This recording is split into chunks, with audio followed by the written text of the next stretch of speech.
That's better. All right.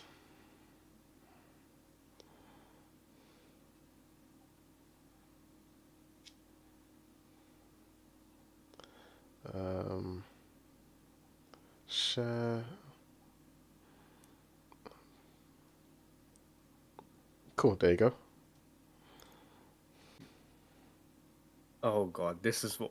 I've seen the thumbnail. Yeah. Yeah, dude. Yeah, this will it's do it. This is what. yeah. It's the hot topic. But let's just test the audio. Does it sound good on your end? I'm just playing it now. One sec. Okay. I was just. Oh wait, That's, there's an ad. One that's sec. an ad. There's an ad. Oh dear. Just one of two at the moment.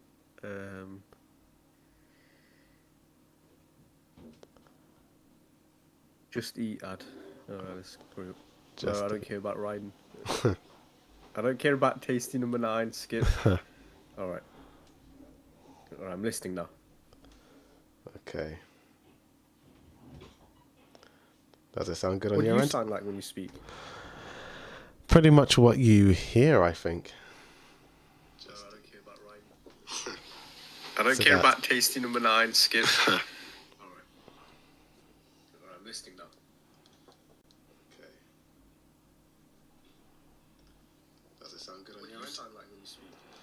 Yeah, I think it sounds fine. It sounds fine. Awesome. Okay, we got 2 people in the chat. Smokey, or was it 5MOK3 and Mr. Horizon saying hello. Hello to you Nice. too. Hello. Hello. Okay, so I guess may as well just start it. So in this podcast, we're going to be talking about some anime, TV show, movie news to begin with, and then our top 10 shows and movies that started off well and then ended terribly. That would be like the latter half of the podcast. So, yeah. Cool. All right, let's start off with the news. Let's start off with Chainsaw Man. So, oh, can you hear me? Yeah. Awesome. Okay. So the Chainsaw Man film is scheduled to be released next week. And we got a couple of new interesting images and sequences. I think there was an opening song that got released for the movie. Wow. Yeah. I need to check that out. That's pretty cool. Yeah, it's pretty awesome. I did hear as well that they released the entire season on YouTube as well. Yeah, I think it was just the season's theme song that got. Oh, I read it was a whole season. Is it just... Hey? Let me just fact check this.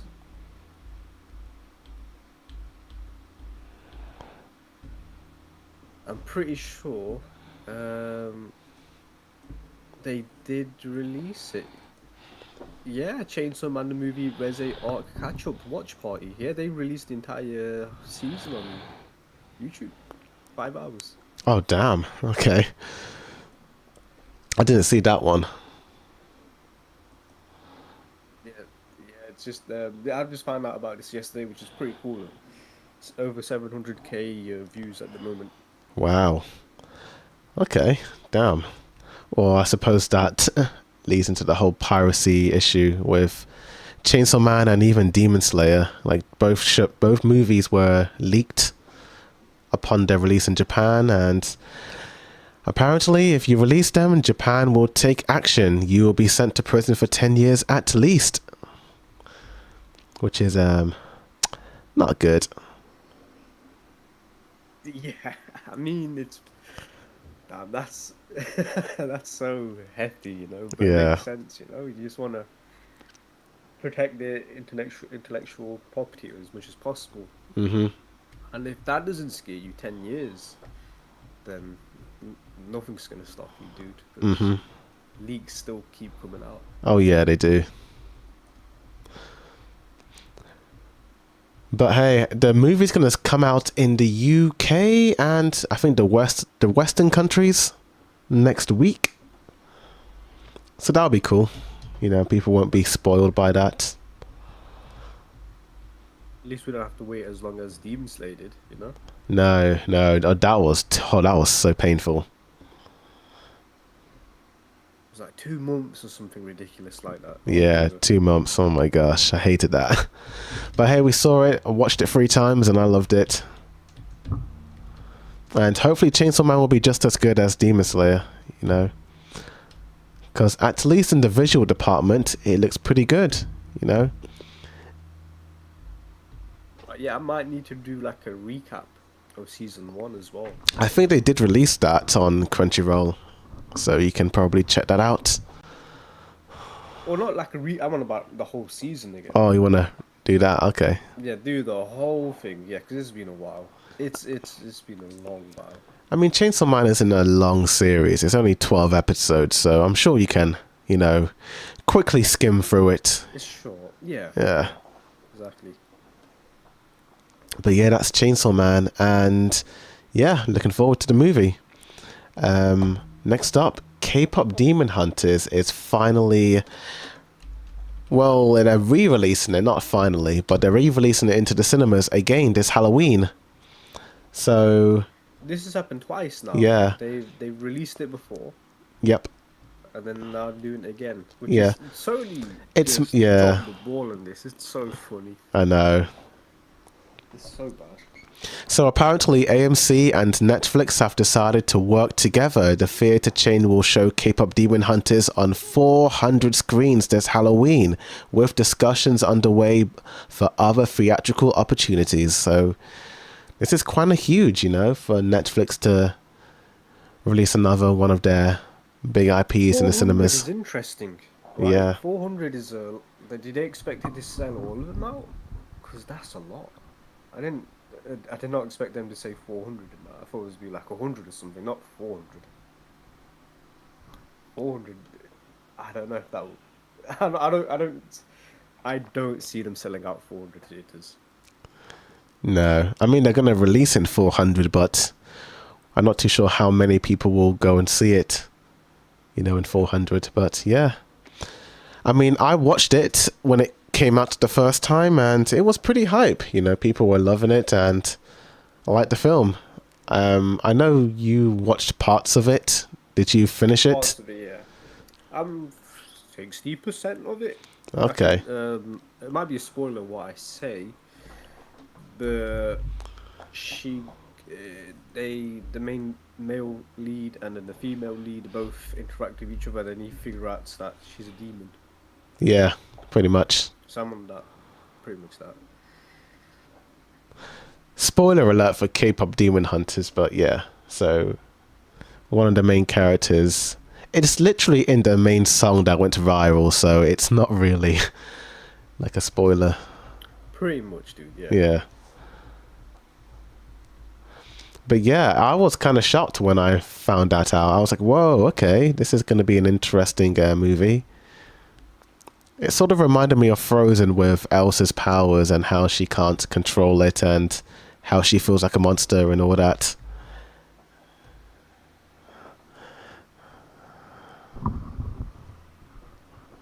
I guess I see the inspiration in that. Yeah. Yeah. But yeah, the film was pretty good. I'm looking forward to seeing it again for the umpteenth time. But we're moving on to a pretty unusual post. This tweet got over 33 million views.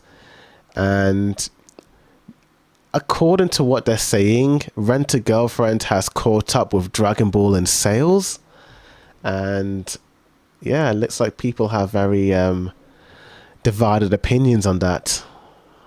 Where does Dragon Ball rank on that list of like sales and that? It hasn't actually said it, but that's what the post is like implying. It says, I can't help but feel tears welling up at the decline of this country as the number of volumes for Rent a Girlfriend has caught up with Dragon Ball. So yeah, there's that. Do you know how many volumes each book has, like Rent a Girlfriend and Dragon Ball? I think Rent a Girlfriend They're is all Dragon Ball on then. volume 2 and Yeah. Volume 2. Volume 2. Crazy. I'm not too sure how That's many. actually insane, dude. I know. did not know it would be that popular. Wow. Selling that much for only 2.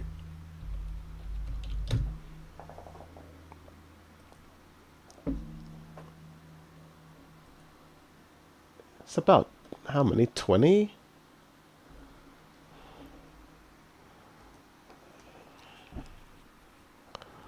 Let's see what Google says. 42 Oh, okay. I think the post was a little bit misleading. I think what they said is that Rent-A-Girlfriend has just as many volumes released as Dragon Ball. So not in sales, but the amount of books, Right, I like see. volume But books. then why is he crying Yeah. about that? Why are they upset about that? I don't know. Saying it's the decline of their country and all Yeah, that. that's just ridiculous. That's Yeah. ridiculous. If it was number 1 or something in sales, then I guess you can say that. But that's nothing. Yeah. That's nothing. It is what it is. Other news updates.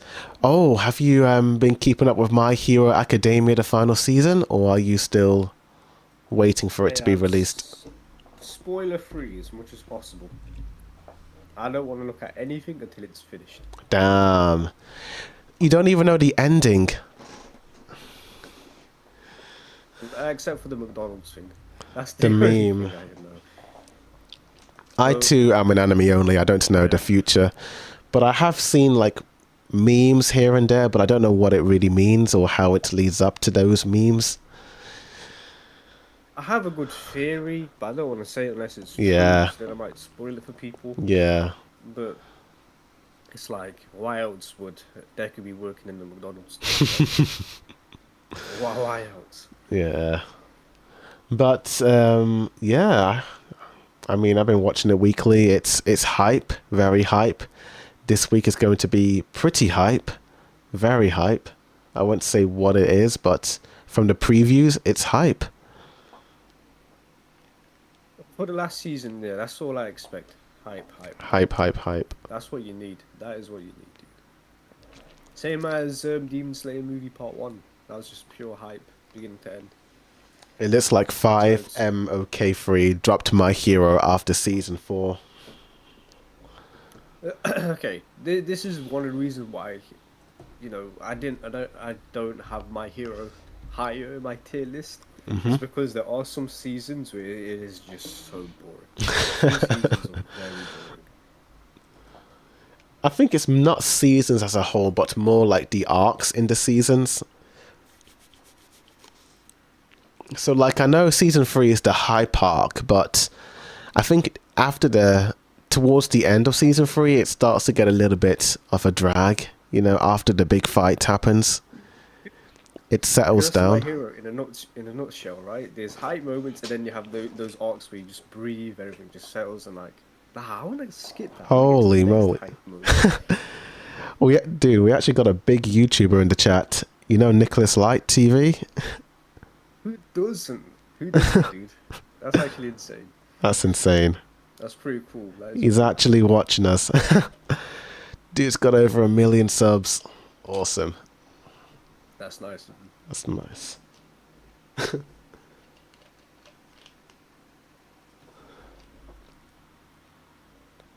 I wonder what Nicholas thinks of My Hero Academia so far.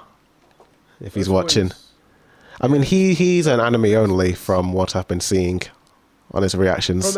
From these first 2 episodes that I've released, at least no spoilers. So Yeah. I'm Oh still yeah, like, yeah, I don't yeah. wanna I think he's watched them. know. I Yeah, don't know anything. yeah. No spoilers for that. Okay. I Yeah, this suppose. is my go-to person to watch a reaction of. Yeah, something. Nicholas Light, Something. Bold Cast reacts. Yeah, They're pretty good. pretty good. Who else? RTTV. They're pretty good. Those guys. Yeah. Then there's Ginger and what is it? Lex Rich, J, she's up there as well. Rich and Ginger, Rice and Ginger. That's it. Rice and Ginger. They're pretty cool. I don't know who Flex. Is it Flexi J? Who's that? She, Oh, she's kind of her. Oh, loose, okay, okay. I know her. Her videos, yeah, her videos have been popping off, dude. I think I used her comment in one of my One Punch Man videos of her complaining about it, the animation. Oh, I actually can't wait to see that because everyone's complaining about One Punch Man. Okay. Oh, dude. Nicholas Light says My Hero Academia has been great this season so far. Next episode is looking legendary. That's all. Yeah, no spoilers there. But yeah, I can't wait. When is it? I ending? mean, Like it's January 12 or episodes, so December? it's end of December, around Christmas. Oh, dude. Okay. There was a staff list that was released a couple of hours ago, and people are pretty hype. It's got over 1 million views, and there are some big time animators, in particular Vincent Chansard. Like, he's a And he pretty, did it with King of Lightning, right? yeah, King of Lightning. Yeah, he did like an Yeah. interview of talking about One Piece and the recent arcs and his work with them and all that. Yeah, I did see a clip of him with that. Yeah, Yeah. that's pretty cool. But yeah, My Hero is it's popping off, unlike another superhero shonen series. Let's just get straight into it. One Punch Man season 3. My expectations were so low. I'm still disappointed. So before we How is talk it that about bad? it, what did you think of One Punch Man season 1? Let's go back in time to 2015. You know, let's Dude, season 1. Dude, what is that? Studio Madhouse, right? yeah, Madhouse. Nothing was topping that show. For a very long time, right? It was just perfection, beginning to end. And what did they treat it as? It was like the animators behind it. It was like a one-off. They said it was going to be a one-off. They didn't plan anything to do with like future seasons or anything like that. But they just wanted to do this special Yep. season for One Punch Man, and that was it. And dude, it was so sick. It was so sick. It was sick, And it dude. was so memeable as well. Mm-hmm. The moments where you have the cool Saitama looks, and then when he goes into that like flat manga style, and he's like, okay, like you see those memes everywhere still.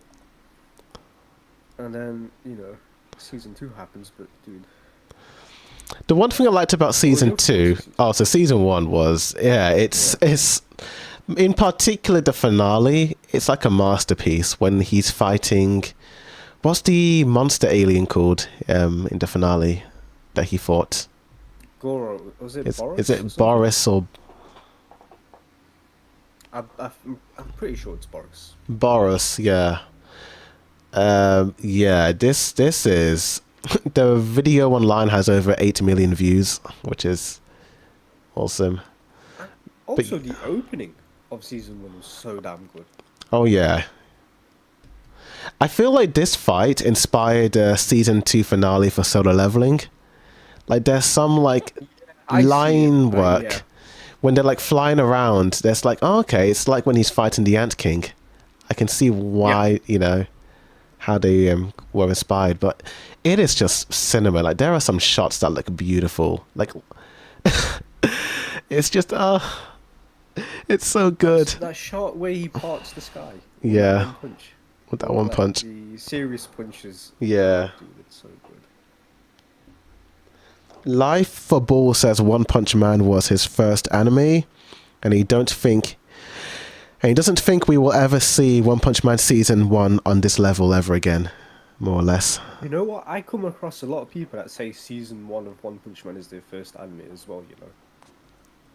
I see because it has everything. It has action, It and did, has yeah. comedy as well. It's a nice blend of two. Mm-hmm.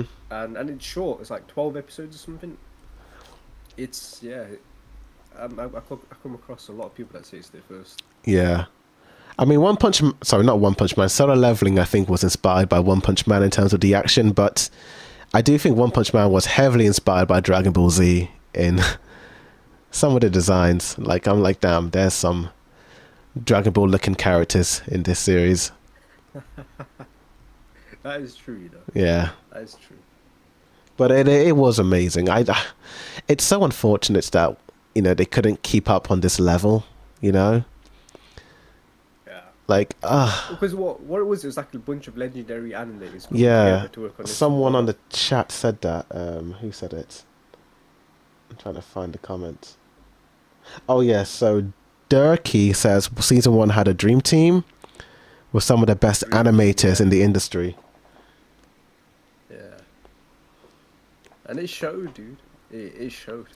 It came out during that era where, like, I feel like a lot of animes were, like, popping off. Like, I think 2 years prior, we had Attack on Titan season 1, and then a year after this, we had My Hero Academia season 1, you know?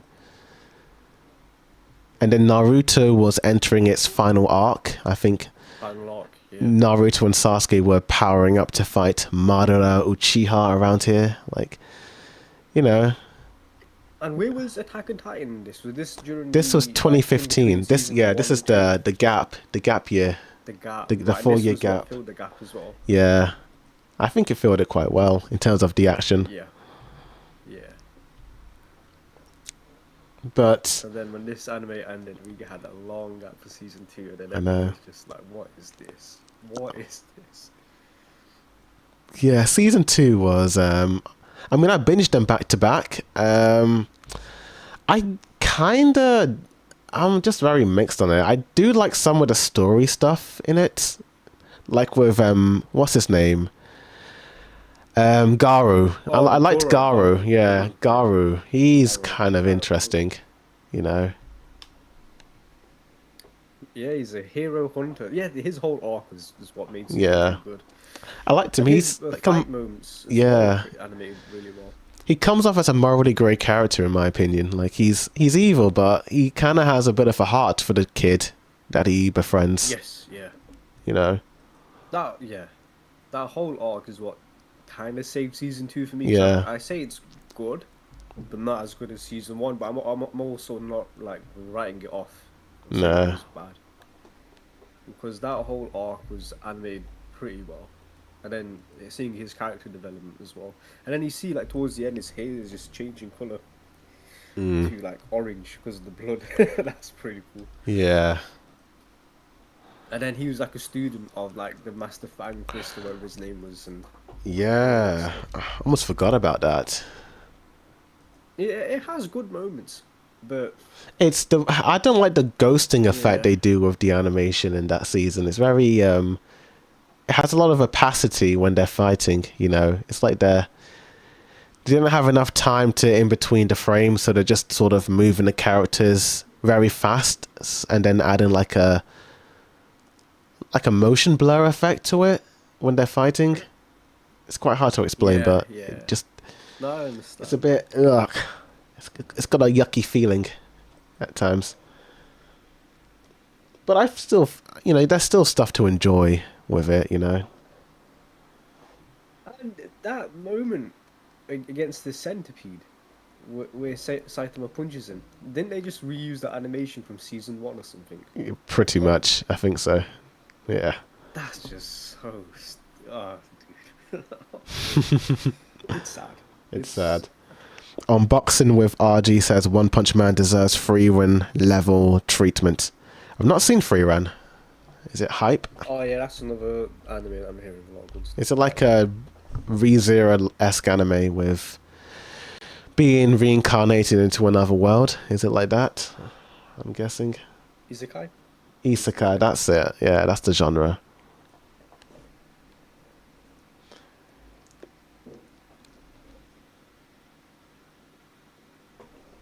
I did get into ReZero, but it was not really for me. But yeah, let's talk about season 3. Yeah. So, season 3 of One Punch Man. Oh boy, oh boy, oh boy. Oh boy. Many have named it PNG Man because there's rarely any animation in it. So, did you have any high expectations before watching it, you know? No, I did not. And I didn't. Oh no, I didn't expect it to be that bad. I didn't expect it to be worse than what I thought it would be. I Yeah. thought it would be like something similar to like season two, but this was way worse. Yep. Way worse. I was Uh, shocked when I see this. yeah, it's not good. 90% of that episode were like was like a slideshow. Hmm. That's insane. That is ridiculous. And you know what? Those moments itself are just people talking anyway. If they saved the big stuff for like the big action sequences, then I could forgive them. But obviously, it's way too early to tell right now because this is the first episode. But Yeah. that was awful. That was really bad. Yeah, it's I will say this, I'll give it praise. The art does look pretty nice, you know, like there are some shots, like some still frames that do look pretty nice. Hey, if you like the artwork, let me recommend the manga for you. Have you read Yeah. One Punch Man? The Oh my artwork in gosh. One Punch Man is amazing. Better than what you see in the anime. Because, like, what is the point? If you're just gonna, like, okay, it's got good looking artwork, but you're not doing with anything with the art. There's no animation with the art. It's just slideshow. You might as well just read the manga at this point. That's how Yeah. bad it is. Yeah. Yeah, I can't defend it. I can't defend it. It's it's not it's just I think they just, I disappointing. think they just, I think what they're doing is just saving all the meat, all the work of it, just for the big action set pieces. That's what I'm hoping for. I think that's what a lot of fans are hoping as well. Like they're just saving all of their energy for the hype action scenes. And all it is just going to be Saito one punching someone, and that's it. Pretty much. And that is it. Oh no, what have we done? I mean, 6 years for it to finally drop, and they drop a bunch of still frames. I mean, people are saying that they didn't begin production until last year, 2 years ago. There's like some online stuff, nothing confirmed, but I feel like it doesn't matter when they began production. It's just that it took 6 years until it finally came out. You know, that's why a lot of people are very mad about it. You know, it's just a long, long wait. You know. Yeah, because like it's like imagine waiting so long, and then we get Attack on Titan season two. It was worth the wait. But if you Yeah, wait this long yeah. for like a season two or season three of One Punch Man, and we get that, then that's just so disappointing. And what was the point of the wait? I suppose with AOT, like it was still the same studio, the same teams, so they kind of had their head in the game with that. But with Yeah. this, it's not the same studio from like season one, but it's still JC staff from season two, so you would assume that they'd be on it. But you could tell there was a lot of production issues, you know, going on behind the scenes, you know. Yes, Bandai Yeah, I wonder Namco. what I'm interested in the politics of that. I wonder what the reasoning was why they're like, nah, we are gonna have only this much time to work on this season, and you're gonna have this many people work on it.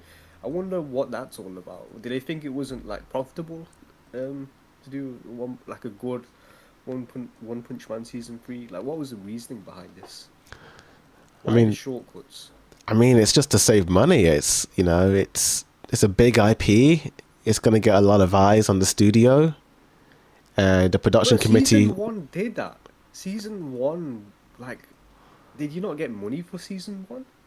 I What mean, happened? yeah. So yeah, it's very weird, very interesting as well. It is. It's very sad, you know. But I mean, I'm still holding out hope that episode 2 and beyond will be pretty hype. Yes, Life for Bull says Yeah, I've Bandai seen somebody Namco only wants money for it. That's the Bandai production. Namco, of Yeah, course. they're the ones that That's yeah. The funny thing distribute is it. about Bandai Namco, to me they're mainly like video game publishers, never like an anime publisher, which is funny. Mm. And even when it comes to the video games, it's all kind of lackluster. It's kind of whack. It's always the same reskin of a copy and pasted mechanics of a previous game, which is whack. So yeah, it is really in the hands of the worst people. But I have seen a lot of comments say about the preview looks good of the Garo versus two people. I haven't seen it personally. Yeah, it's like a pre-animated preview that came out a couple of months ago of Garu versus some monsters. I'm not too sure who they could be, but I'm sure. Yeah, they'll probably include it because they need all the animators, all the animated stuff they can get at this moment.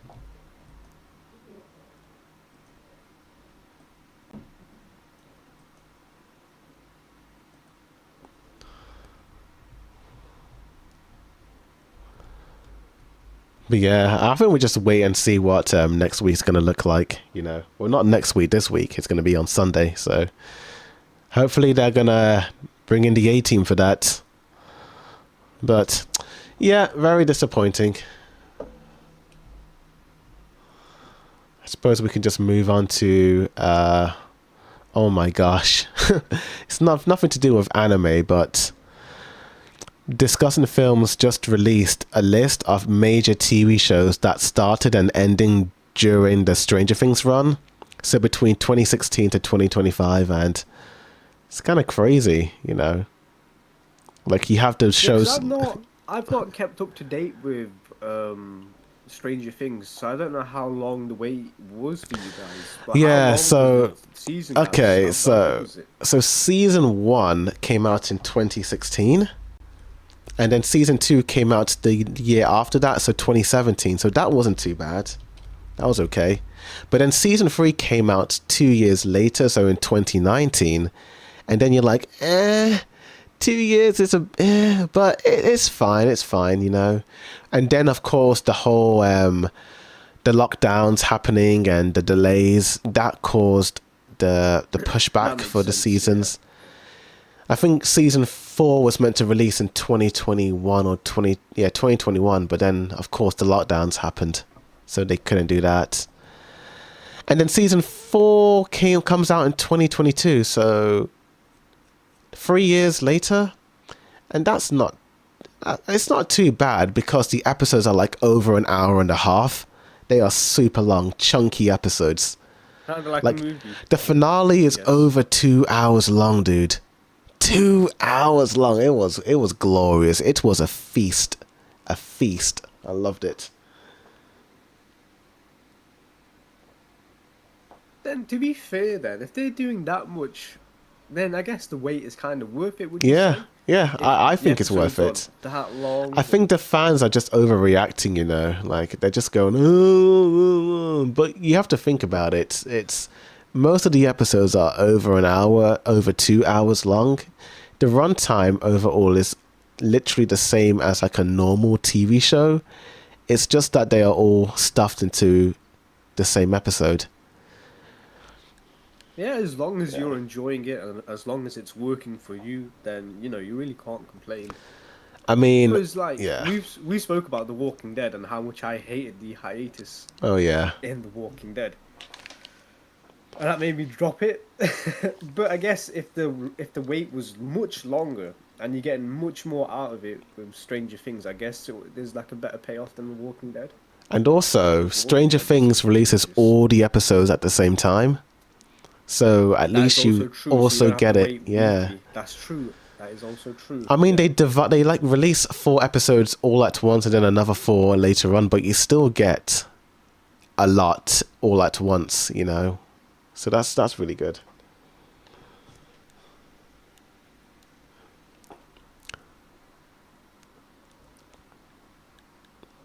But yeah, it's season 5, the final season, which is coming out in November.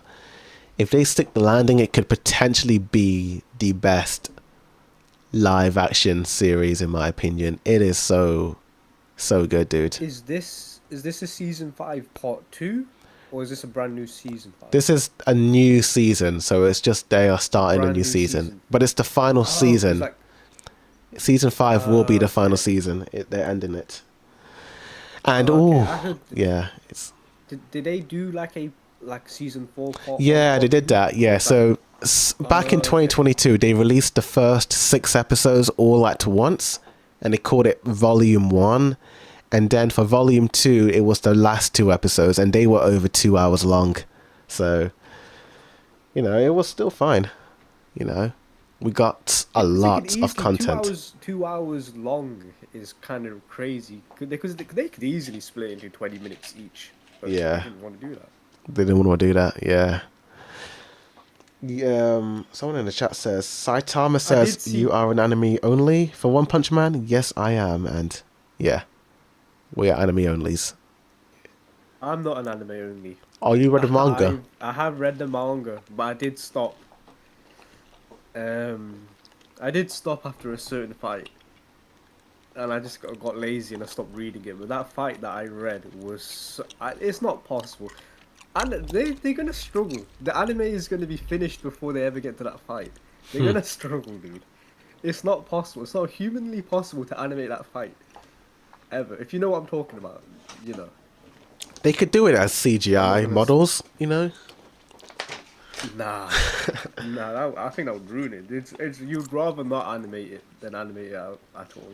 Because that fight was so ridiculous and so insane, and I'm surprised it didn't end in a punch. But that's... No.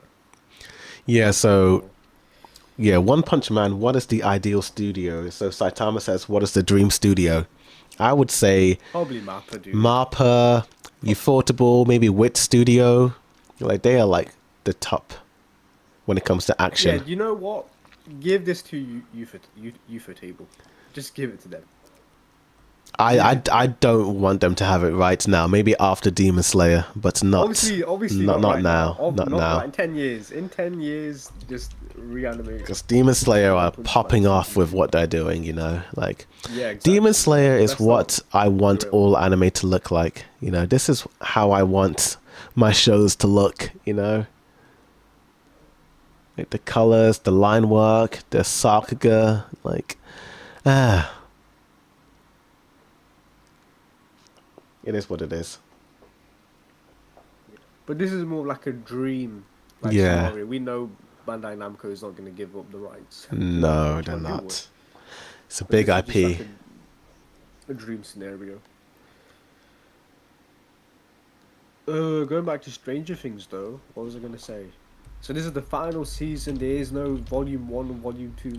This is just all these episodes are here for you. So yeah, so it's kind of like season 4. So it is going to be split into 3 volumes. Yeah, okay. but it's going to be, so it's November the 20th. It's in November, which will be the first volume. It will be the first 4-ish episodes, and then Christmas Day would be another 2 episodes, and then New Year's Day will be another 2. But those 2 episodes will be like over 2 hours long. They are going to be chunky episodes.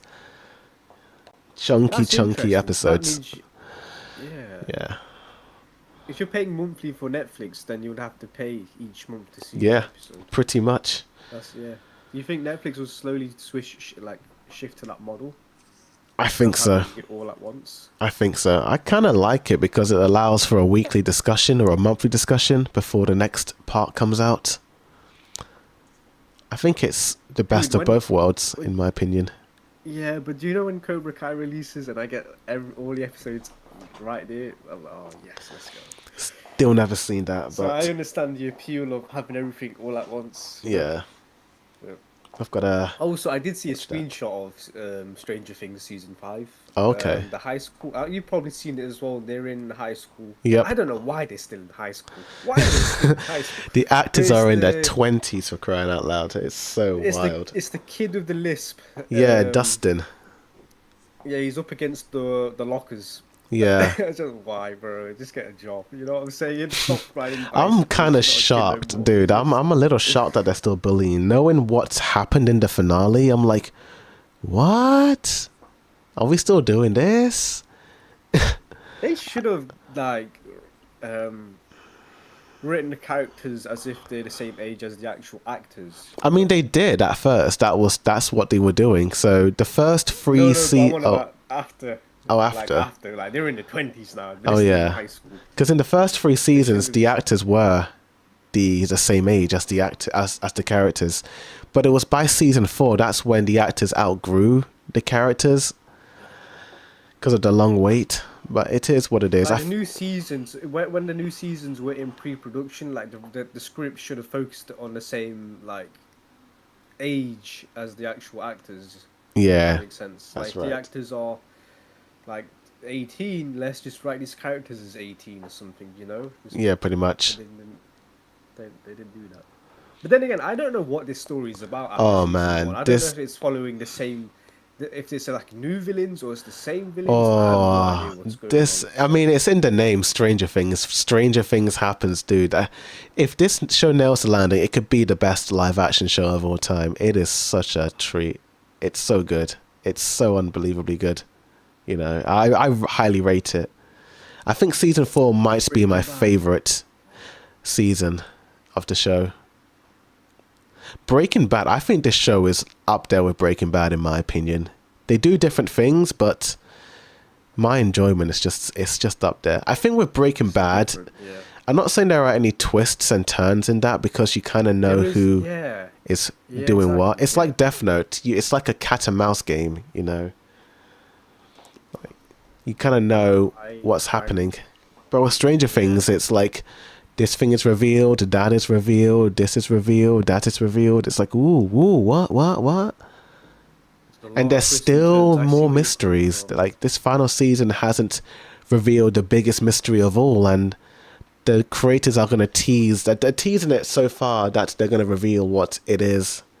So I'm pretty pumped for that.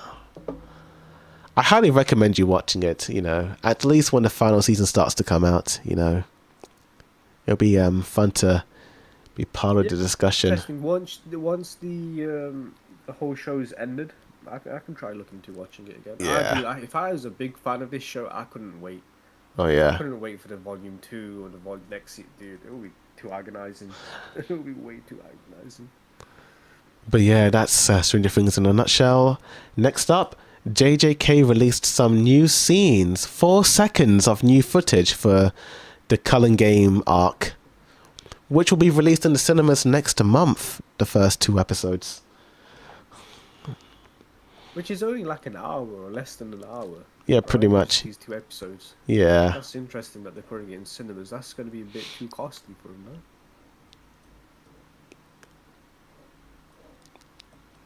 I mean, I kind of like, because they are releasing the last 2 episodes of season 2, the final few episodes, and then combining it with the new season. So The last 2 episodes are kind of meh.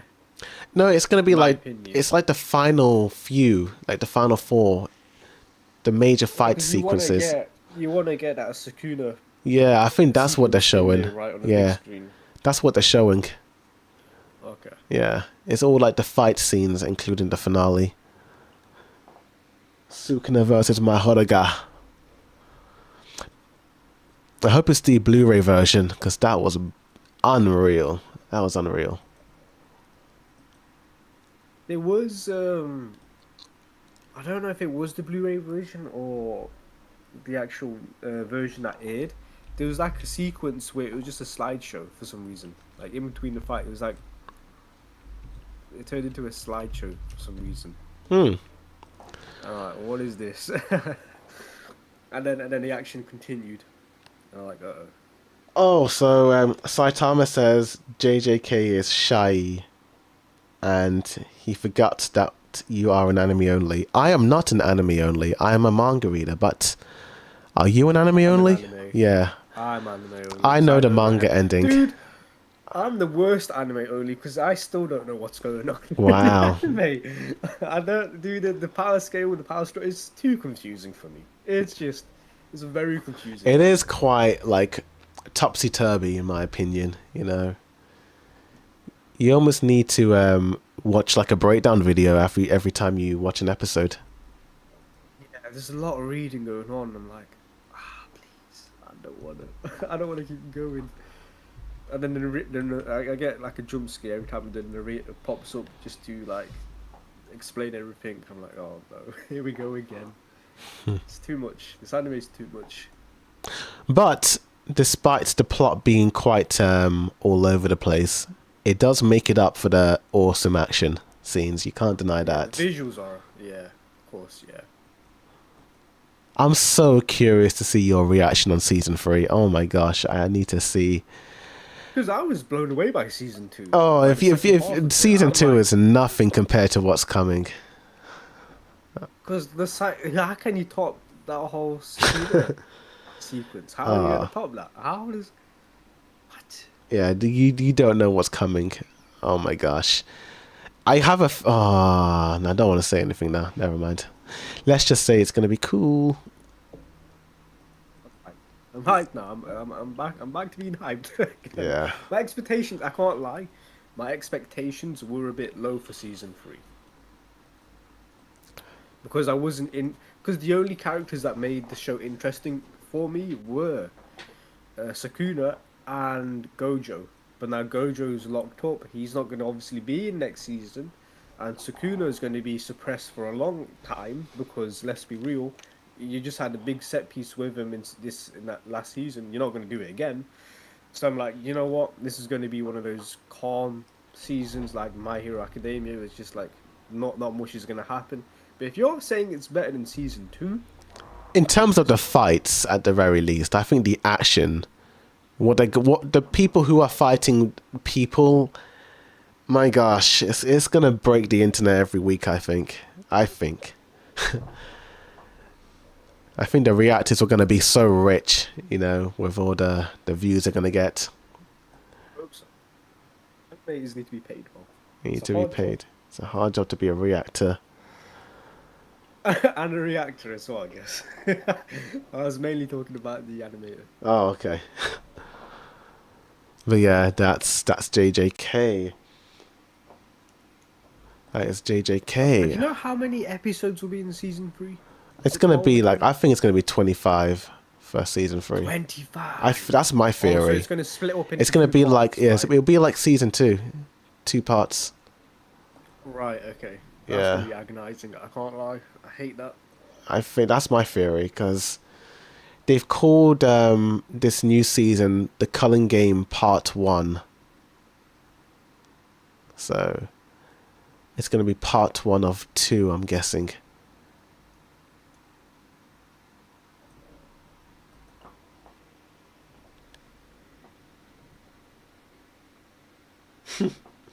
Saitama calls Nicholas Lights, Nicholas Holy Fake spoilers. TV. I just seen a picture of Deku holding that guy's head. That's not a spoiler, is it? Or is that just a fan art?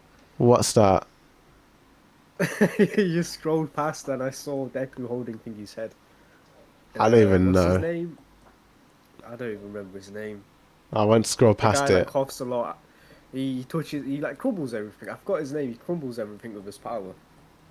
I don't even know what that was. I'm hoping Uh. it was fan art. What I just saw you scroll past. Okay. Well, I might get off There's my. no way Deku is going to be holding his head like that. Come on. I didn't even see it. I didn't even see it. Like Deku just casually chopping off his head, like holding it. Nah, that will never happen in anime. I think that is a parody That's of fan art. Attack on Titan, and in the end of that, with Mikasa. Actually, that makes sense. Yeah, actually, that makes sense. I am curious. I want to see you find it again. No, I can't even see it now. Oh well. Anyway, on to the next topic for the podcast. What are we talking about? JJK, blah blah blah. Okay, upcoming 2025 movies. So, of course, we have Chainsaw Man 2026. coming out. I think Oh, this wait, year, no, not just the last- 2025. okay. Yeah, so the next Okay. 2 months. So, of course, we've got the Chainsaw Man movie coming out. People are going to be hyped for it next week. And then we've got, I think it's Zootopia 2. That's going to be $1 billion easily, How much did the first one make? Over $1 billion, right? yeah. Yeah. It's making $1 billion right there. And then we've got Wicked for Good. So the second part for Wicked. I think it'll make like 800 million, roughly. Could make $1 billion because the first one was A lot of films Successful. were struggling. Like what was that new film with Leonardo? That failed. Didn't it? yeah, the new Leonardo movie. So a lot of films are like struggling at the moment. It's like a new Tron original. film, that struggled. Oh, because of Jared Leto. People don't like that guy, Jared Leto. Yeah, that was it. Dude. Recently, I watched that new Tron film. Tron. It's not new. It's old. It came out 15 years The ago. Tron Legacy movie. That film is amazing. But a lot of people hated it apparently. I never got into the series, but I do like the way it looks. I've never Tron seen these Legacy is movies. amazing, dude. And I did watch the Tron 1982 film, and that film is dreadful. That Is film it? was awful. Is So it? You have to watch Tron 1982 before watching Tron Legacy. Oh boy. It's a direct. How was the sequel to first Tron movie 1982. worse than the second? I've never heard of that before. I say Tron 1982 is worse is because the visual. Just type in Tron 1982. The visuals are so poorly aged. It's bad. Okay, it does look but if you- very old. Yeah. But now I'm trying to think. What if you were alive back in 1982? This would have been revolutionary for Oh you, right? This would yeah, have it been would have blown your something mind. insane. But it looks like Watching it in 2025, it's not gosh. good, dude. It looks really bad. Yikes. Yeah, you're not wrong. You're not wrong. My gosh. But it does have that like old timiness to it, you know. I've never seen the movie, but the aesthetic is very nostalgic. Yeah, yeah. Oh god. So so you look at the motorcycles. I just seen you pick up open the motorcycles, right? So that is it's the vehicle game where you have to cross each other's lines. If the blue crosses into the yellow line, you die. It's Really? game over. So that's basically what that game is. Flipping It heck. looks awful there. But if you type in Tron Legacy, it looks amazing. And that's a direct sequel to 1982. And that film is amazing, dude. Oh yeah, can't it's praise like it a But a different lot of people thing. hate it. Yeah, it does The look pretty one good. thing I hate that they did is that they used de-aging Oh dear. for one of the actors. And I don't know why they did that. They didn't need to do de-aging because it looks horrible. It looks so bad. It looks like a cartoon. Oh It's not like no. a cartoon film. I don't like de-aging stuff. They did it pretty badly Yeah, with some of the it's Star bad. Wars stuff. It's awful, dude. It's not needed. It was so not needed. You have Yeah, Jeff Bridges, they EVV. did de-aging from Jeff Bridges. You have EVV in the chat saying, "Do you think JC staff can be forced to drop One Punch Man and another studio to work on it, if season 2 would be as bad as season 1?" Is that what he said? Yeah, but I don't think it's possible because apparently it's not JC staff. It's like the politics behind JC staff, right, or something like that. Yeah. It's not them. They're just being told what to do by the higher ups, you know, and that higher ups are Bandai Namco and the production committee. They're the ones that pay them and have the final say. Production committee is what's causing all this. It's up to them to, you know, decide whether or not JC staff continues or not, you know. Let's hope that it's going to be good later on, you know. Let's hope. Let's hope. We can cope and hope. But I suppose we can move on to the main topic, which is the top 10 TV show, anime, games, books that started off well and went downhill. So the way I did my list was that I just combined all the stuff into I one list. Find it. So I have a combined top all 10. this. It was, Yeah, It was pretty hard to like get 10 for each category, yeah, but combining it made 10. There was 10 for like that specific. yeah. I might have some controversial opinions, but I mean, I think if you hear them, then it makes sense. Maybe, hopefully. So I think what we should do is do like our number 10 first, and then our number 9, then number 8, and then onwards. So, yeah. You can go first. Sorry, how do you want to do it? So let's do 10 to 1. One by one. Yeah. So Oh, you so do I your just read 10. I just So you do your 10, talk about it. I do my 10, talk about it. You do your 9, talk about it. I do my 9, talk about it. And then so on and so forth. like that. I think that would be more interesting. To keep the number one a secret, essentially, until the end. Yeah, that's perfectly fine. That's perfectly fine. So what is your number My- 10 then? My number 10 is Dragon Ball Evolution. Oh, wow. Oh, wow. Dragon Ball Evolution. So, what's... It was, yeah. Isn't this the movie that inspired Akira Toriyama to make the Super series? Because he didn't like how it ruined his legacy or something? I don't know if that was true. Is that true? I've never I heard saw that. some articles online Is that saying that. true? It might be rumors, but Because that's funny to say, because Dragon Ball Super is also a disappointment, in my opinion. yeah, I agree. That's also on the list. Oh no. But that's mainly the animation. But I'll speak about that later. But Dragon Ball Evolution, the very first ever live action Dragon Ball Z film, or Dragon Ball film. And what we got was a spit. On the legacy of Akira Toriyama. That was horrible. Dude. That was egregious, dude. That was insane. Let's make Goku into a high schooler.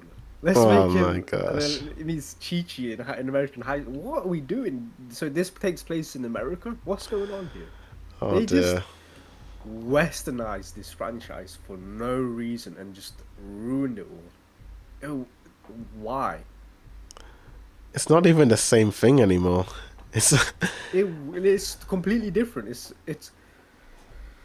Do you know how Dragon Ball Super has these different universes of different Dragon Ball characters? You know what? I would just bring back the Dragon Ball Evolution into that. And just connect it all. Forget it, dude. Just make it canon. But seriously though, is like you had one shot to make a faithful adaptation of this legacy legendary series, and then this is what you give, and then you expect it to be successful.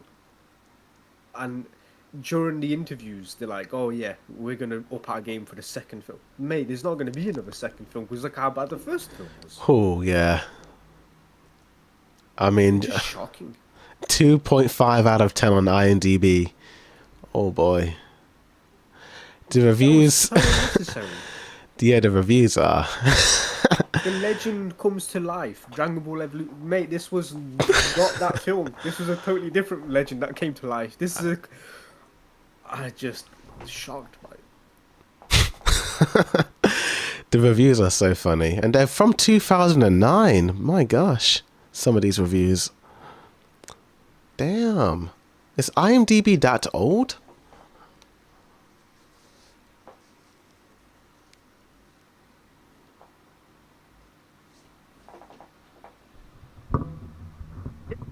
IMDb, probably like a late 1990s thing, early 2000s. I'd assume. It's been around for a while. I think. I'm pretty sure. But yeah, that's my number 10. Dragon Ball Evolution. Interesting number 10. I suppose I'll do my number 10. My number 10 is the Beyblade Metal Saga series. So I don't think you watched this era of Beyblade. So it came after No, the only Tyson. Beyblade. Yeah, that's my only memory of Beyblade is just bits and pieces of season 1. I haven't really fully watched it because when it would come on TV, it would be like a certain time, and that's when I'll get to watch it. But some days I'll miss it, so I only watched like bits and pieces of season 1. I haven't really had a chance to sit down and watch all of season 1. So you watched the OG series with Tyson, Kai, Ray, Max, and Kenny and Daichi. Yes. Oh, that's the classic series right there. Yeah. I like that series. I think the second series isn't as good as the other two, but I liked it from what I remember. But with Beyblade Metal Saga, the first 3 seasons were just, from what I remember at the very least, they were excellent. It was the same story with the same characters leading up to this grand finale in the 3rd season, which is known as Beyblade Metal Fury, and that is meant to be the end of the saga, but they wanted to make more money with Shogun Steel, and they tried continuing it with this series, new characters, a time skip, and it didn't hit, dude. It didn't hit. The characters weren't as good. The storyline was all over the place, and they more or less cancelled it, you know. They gave up on it. That's disappointing to hear. Damn. Yeah, I wasn't a fan of it. I did like one character though. He was pretty cool, but yeah, it wasn't a good series. It was kind of sad to see it just continue like this. They should have just ended it with the third season, because that is where that era of the series ends, with those OG characters. But it is what it is.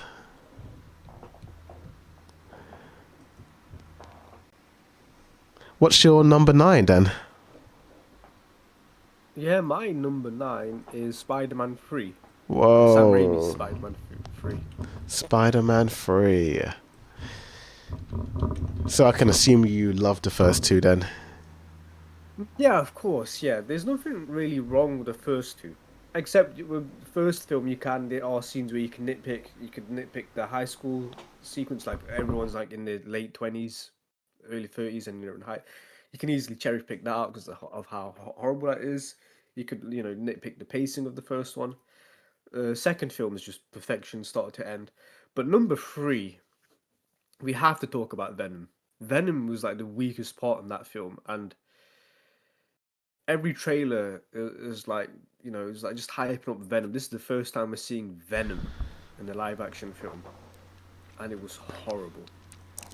The promotion for this film was crazy. Even as a kid, I was like, you couldn't escape it. The black suit Spider-Man is really good. Yeah. But then the Venom was just so lacking, and it didn't match that black Spider-Man No, I didn't. energy at all. It was just really bad. And Venom just weighs that film down. I don't think he was needed. I think No. he could have done without Venom, and the film would have been good. Just have Sandman. It was a pretty good storyline with Sandman. He wanted to see his daughter. The twist was that he was the one accidentally killed Uncle Benny. Uncle Ben by accident, and yeah, it's just Venom. I'm just remembering. Even not liking yeah. Venom. Yeah. They did show the last scene in the trailer with Peter and MJ. Sony does this all the time in their trailers. They always show the last shot in their trailers for some reason. They did it with Amazing Spider-Man 2 with Rhino. What are we doing? It's so dumb. I know. They just keep spoiling their own films in their trailers for some reason. It's so stupid. Crazy right there. But that's why Spider-Man is number 9 on my disappointment list, is because Venom didn't live to the hype that it should have been. It's damn Venom. That damn Venom. It's Spider-Man's rival, Oh dear. and that's what we get. Okay, time for my number 9. It might be controversial, but I think if you think about it, it does make sense. And that is Naruto Shippuden. Yeah.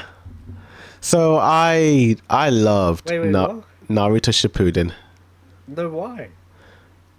So, of course, I loved the series. It's my third favorite anime series of all time. I loved it. I loved the show. But I don't know why. Somewhere after Pain, I just kind of fell off it. I think I don't know if it's the pacing or... It's not. It's the people online saying, Oh. that's what you're listening to. It's just the people online that say they don't like Naruto Shippuden after Pain. It's all BS. It's all a lie. You're listening to the haters. Don't do it. I will say this. Good. The confrontation with Obito and Madara was really good. I did like that. I think from that point on, it picked up again. And then it kind of went a bit like, The Kaguya stuff was a bit, And then all the stuff with Boruto as well. I think if they just ended it and no Boruto, I would have been fine with it. But I don't know. I don't think Boruto was needed. I think the movie for Boruto was a good finale for Naruto, in my opinion. But yeah, If I'm being honest, right? If I'm being honest, the only like true, for me personally, the only truly disappointment moments in Naruto Shippuden are easily like the flashbacks they do to fill up the time, yeah, and Kaguya herself. I didn't think Kaguya was necessary. Other than that, I enjoyed the show what we got. The first half of Ninja War was lackluster, yeah, but there were still moments in it where it was hype, where we got the seven swordmans of the mist, seven swordmans of the mist like showing up, and then you get that moment with Kakashi meeting the dude from the original Naruto series. I can't remember his name now. Zabuza, Zabuza. Oh yeah, something Zabuza. That reunion and that moment. Just there are moments in it where it's just pretty cool, but I wouldn't say it's disappointing. So I can't, put it on my list. that's true. That's true. But it is understandable for you if you didn't have that connection. Because I liked after the pain stuff. Like Oh yeah, I like the. Far-Away I wouldn't Summit. say pain. It was after the summit arc with Sasuke infiltrating. I like I like that. that. I like that was stuff. Cool. It was really from the war, like the first half of the war, when they're all fighting the dead shinobis. I'm like, I'm not feeling this. I'm not feeling it. I kind of wanted it to be over, and then you had Obito doing his thing, and I was like, oh my goodness, it's getting good. It's getting good again. And then Kaguya and her thing. Moments were cool. Like you see, like Yeah. Kobe changing his mask. He's fighting. What's her name? Nagito's friend. Oh, his The fight boat with fight. oh yeah, That fight was amazing, dude. yeah, her. That I was a good think where fight. it did truly slow down was the turtle sequence, right? When Naruto is separated from the others, and he's in the giant turtle, and then the people are prepping for war. I think, all that was slow, Mm. very slow. But then we got the cool flashback with him and his mum. That was a Not good arc, flashback, but yeah. we see, yeah. We Naruto absorbing Nine Tails' power, and then we get the backstory of like Kushina, like how the Nine Tails was sealed inside Naruto and all that stuff. That was really cool. But it's like it is some of them like I guess in the disappointment side of it, there are good moments in it. If that makes Yeah. sense. I think it's not really disappointing, it's more what's the word? Frustrating maybe? I'm not too sure. Yeah. Because I think also another issue I have with the series that all the side characters that were introduced in the first part get nothing towards the end. It's like they're just there, you know? Like Yeah. they had all these like big character moments and now they're just there, you know? Yeah. Yeah, I wasn't a big fan of that. It really was just about Naruto and Sasuke and their bond, you know, in the Yeah, end. because they were the reincarnation of Of the Sage of the Sixth Path. Yeah. kids, yeah, Sage of the Six Paths kid and whatnot. I think, yeah. I think if Naruto was still ongoing, I would still probably be into it. But I think because it's over, I'm a little bit. Yeah, it was. Focusing on Yeah, Naruto, it's like Yeah. not interesting now. yeah. That's it. That's absolutely fine. Was that your number 9 or 8? Number 9. So what's your number 8? My list is yeah. I don't know if I should say it. Go on. Let's It's hear it. Dark Knight Rises. Okay, Dark Knight Rises. Interesting, interesting. I haven't seen this one in a long time. Yeah, dude, Dark Knight Rises, right? You get, one of the best Batman films of all time, arguably, with Dark Knight with Batman and the Joker. That whole, film was amazing. It's what made me like the character of Batman, because I didn't like Batman before watching this film.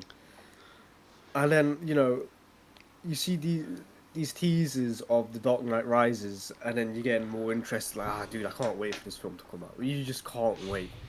And then when we get it, and then you watch it, and then you look at Bane and he's the same height as Batman. I'm like, what is this? What are we doing here?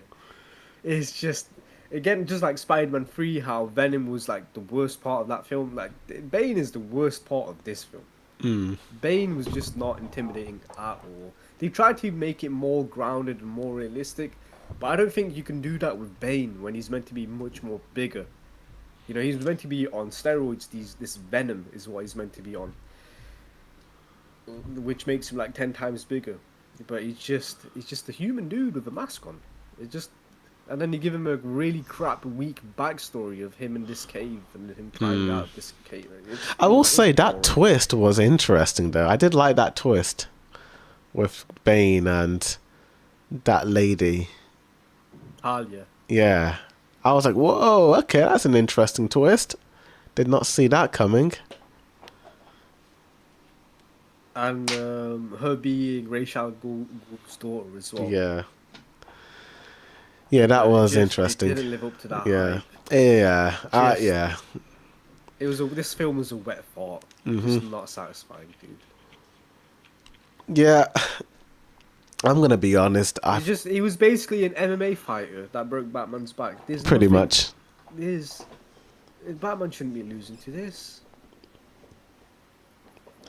And then you have Bruce Wayne in the cave for a long time in this film. Is like, I don't want to see this. Let's fast forward. Let's get out, please. Yeah, that cave scene. Yeah, went I think on for this too would have long. been if that tragedy didn't happen with Heath Ledger.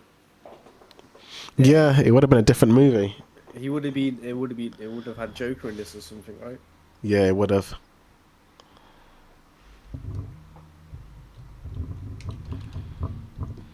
But yeah, I do see your point there. It is quite disappointing, the way it ended. But for me, my number 8 is actually the Transformers series, the Michael Bay movies. Oh, okay. So I love the Sam Witwicky movies, the first 3. I think they're great movies in my opinion, despite the hate. I love those films. They are awesome. I enjoy the first one and the third film. I'm not a fan of the second one for some reason. I It's just lacking on the action. I kind of forgive that one because of the nostalgia I have. I was a kid when I saw that, so I'm like, I'm forgiving of that one. It has Sam Witwicky and all the other OG characters.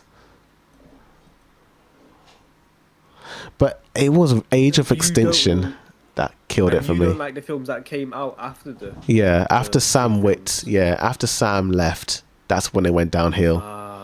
Okay. I just, I didn't, yeah, because I think I stopped watching Transformers after Transformers 3. I didn't see any of the spin-off films. I didn't see that Bumblebee movie. I didn't see the ones with John Cena in it. I haven't seen, like, the Transformers 1 film that a lot of people praise. But I don't think there's any point watching it now because there's not a sequel coming out to it. There's not going to be a Transformers 2. So, yeah, I guess that is a disappointment then, I guess. Just seeing, because I hear bad things about the Mark Wahlberg Transformers. yeah, those ones are bad. They are so bad. I'm so happy they ended it. I don't want that character to come back. It was so bad. That's a good film to have on your list. Yeah. Transformers. Let's move on to the next one. What would you like to see? To see? Yeah. Have you seen Transformers 1? Oh yeah, I saw it. I like that movie a lot. When did it start changing for you? Because obviously the Mark Wahlberg films were horrendous. Yeah. Did it pick up again slightly? Transformers movies? Or So the first 3 are of course the best ones in my opinion, and then the 4th one with Mark Wahlberg, that's when it began to go downhill. That's when I'm like, oh, I don't like this anymore. And then they had the 5th one, which was bad, and then the 6th one, which was bad, and then the Bumblebee movie, which I didn't like. And then Transformers 1 came out of nowhere, and it was amazing. So, if they continued that universe with the animated Transformers, then yeah, I think I would continue to watch these movies. But unless they bring back Sam Witwicky and the old cast, I don't think I will go back to this series ever again. So much time has passed since Transformers 3 as well. I know. Yeah, I remember. Do you remember that controversy with Megan Fox and why she was like kicked out of Yeah, Transformers 3? That was I did insane. hear that. But then they made up after, right? Because she was in a Teenage Mutant Ninja films Yeah, they did. as the what's her name? The reporter. I can't remember her name. The character. Yeah, I forgot the character. Yeah, But but but yeah, just that's a good list to have. Transformers. Was that your number 8? Sorry, or your number 7? yeah, Transformers was my number 8. Okay, so number 7 for me. I think it's not controversial. I think it's fair to say. But my number 7 is Teen Titans Go. Oh wow, okay. And I like Teen Titans Go as what it is. But I rather much prefer to have like a direct sequel to how Teen Titans, the animated cartoon, ended. Oh yeah, Because it ended on a cliffhanger and we don't get anything more than that. And then we just get this parody of Teen Titans, which is admittedly funny. It is funny. It is a funny show, but I would much prefer to get a direct sequel to the original Teen Titans season. yeah, I see your point there. And this is just a mockery, dude. And it just when this was announced, like, oh, Teen Titans is returning. Oh yes, let's go. We're finally going to see what happened at the end of that show, and it's this. It's like, it's a disappointment, you know. Even though it's a great Teen Titans Go on its own is a great show, it's just a huge disappointment, dude. It's just not what I wanted. And now, because of its success, this is the only thing that runs on Cartoon Network. Yeah, You'll see yeah. nothing else except Teen Titans Go. It's so stupid. Oh boy, yeah, it doesn't I agree look with good. Kat. If they will fumble Teen Titans if they try to make a sequel, I agree with that. It's been so long. It's just I don't think it's possible now.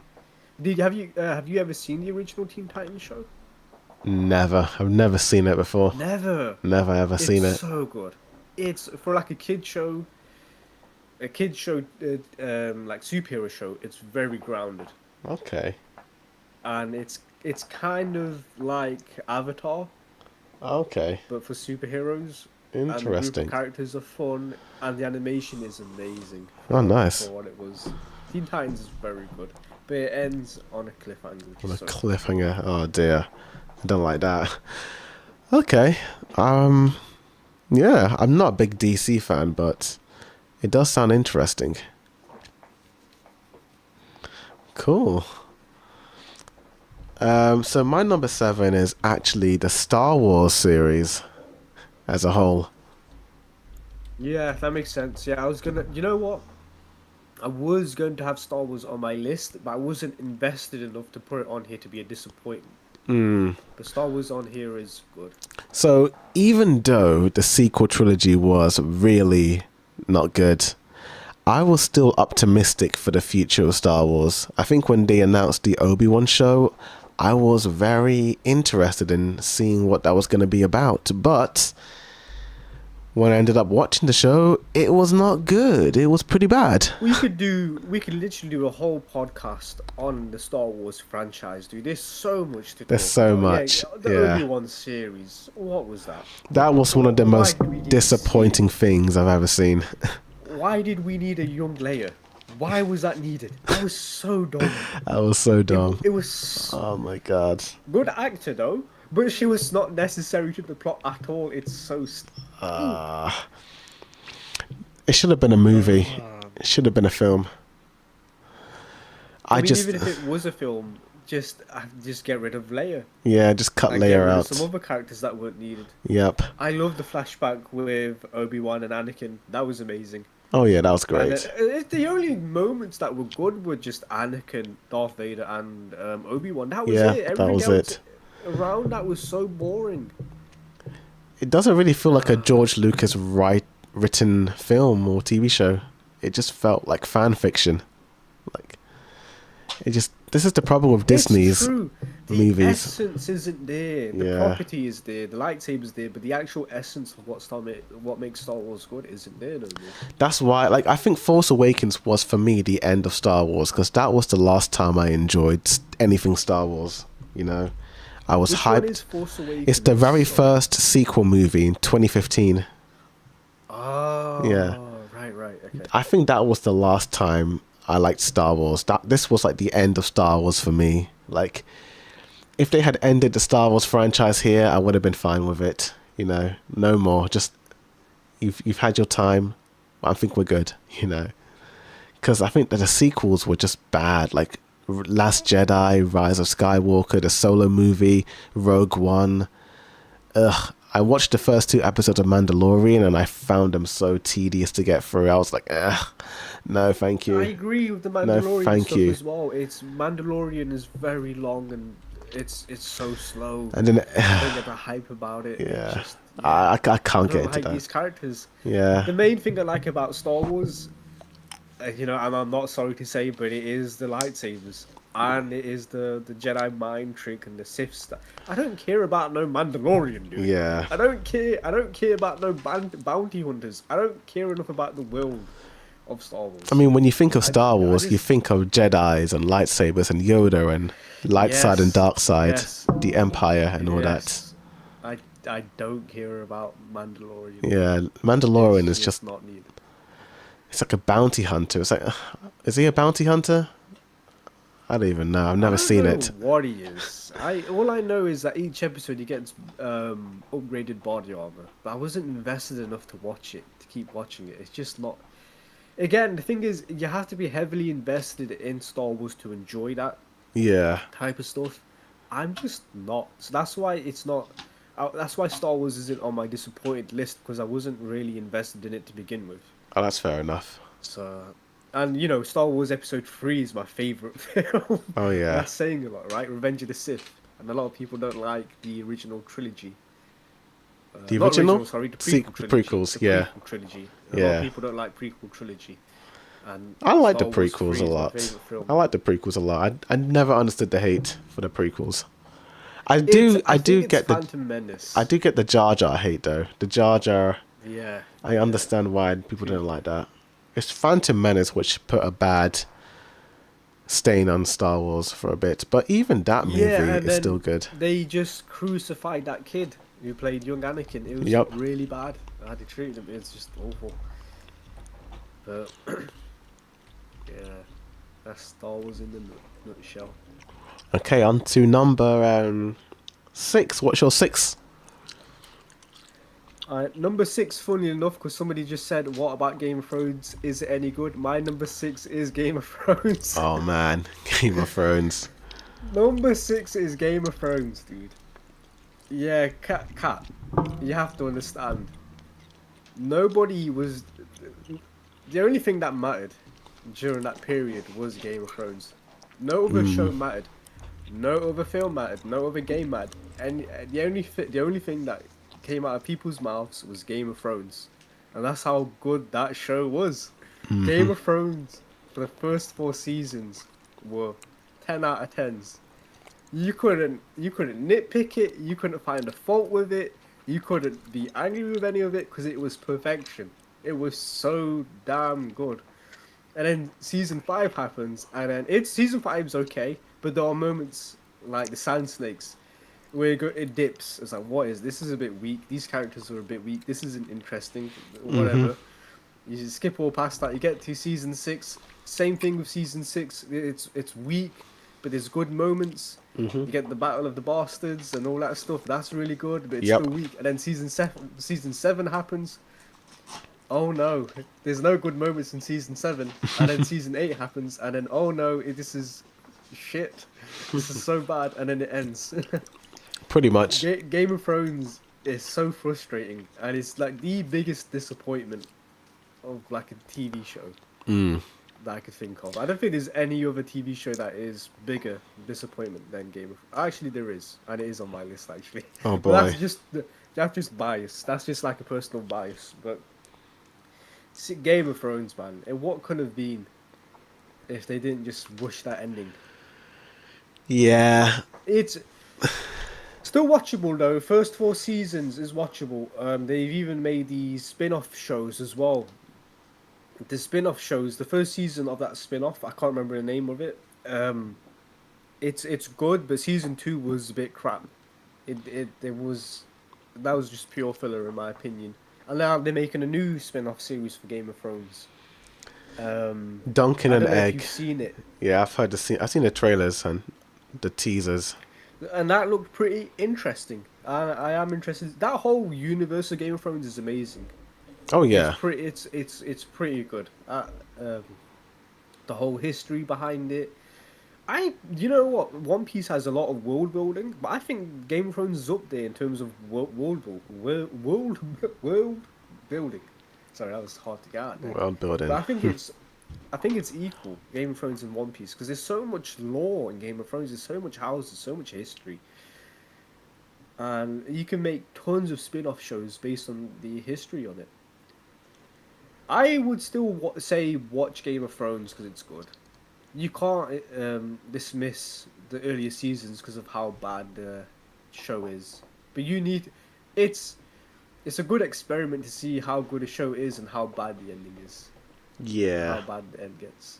It's a good experiment to see because then you're in the conversation too of like, of how this show is and what happened to it. But that's my number six in Game of Thrones. Nice, nice. Oh dear. That was.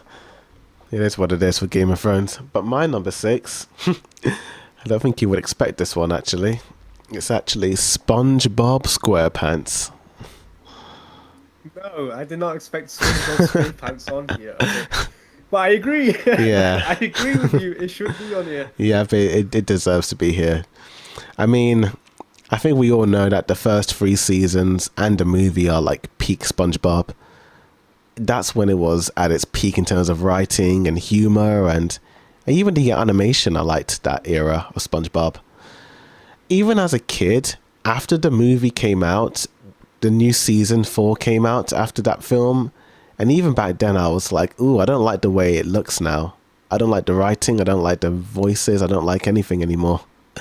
It just plateaued. It just went off a That's cliff. where it fell down for me. It's the Yeah. voice, SpongeBob's voice. Yeah. I think the voice actor, his voice just transformed and he can't go back to the original SpongeBob voice. And Yeah. now it's always high pitched. It's so annoying. I don't want to watch any more episodes. Please stop spamming SpongeBob. Do you like SpongeBob that much? Please stop spamming it. Oh boy. But dude, it's SpongeBob.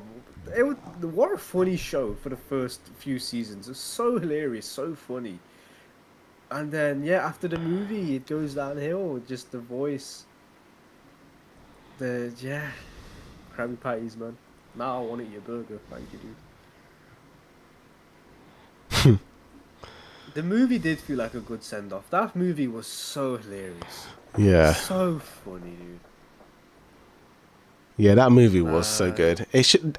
I don't know if you know this, but that movie was meant to be the ending of the series. It was written that way to end the series overall, because after that didn't know film, all the creators left, all like the major writers, and even the main creator left, because the movie was meant to end it, but because it was so successful, they ended up making more seasons, and most of the writers weren't on the new season, so that's why it plateaued and didn't do that well. Yeah, because like if you watch an old episode of SpongeBob, there's so many jokes Yeah, within each sentence.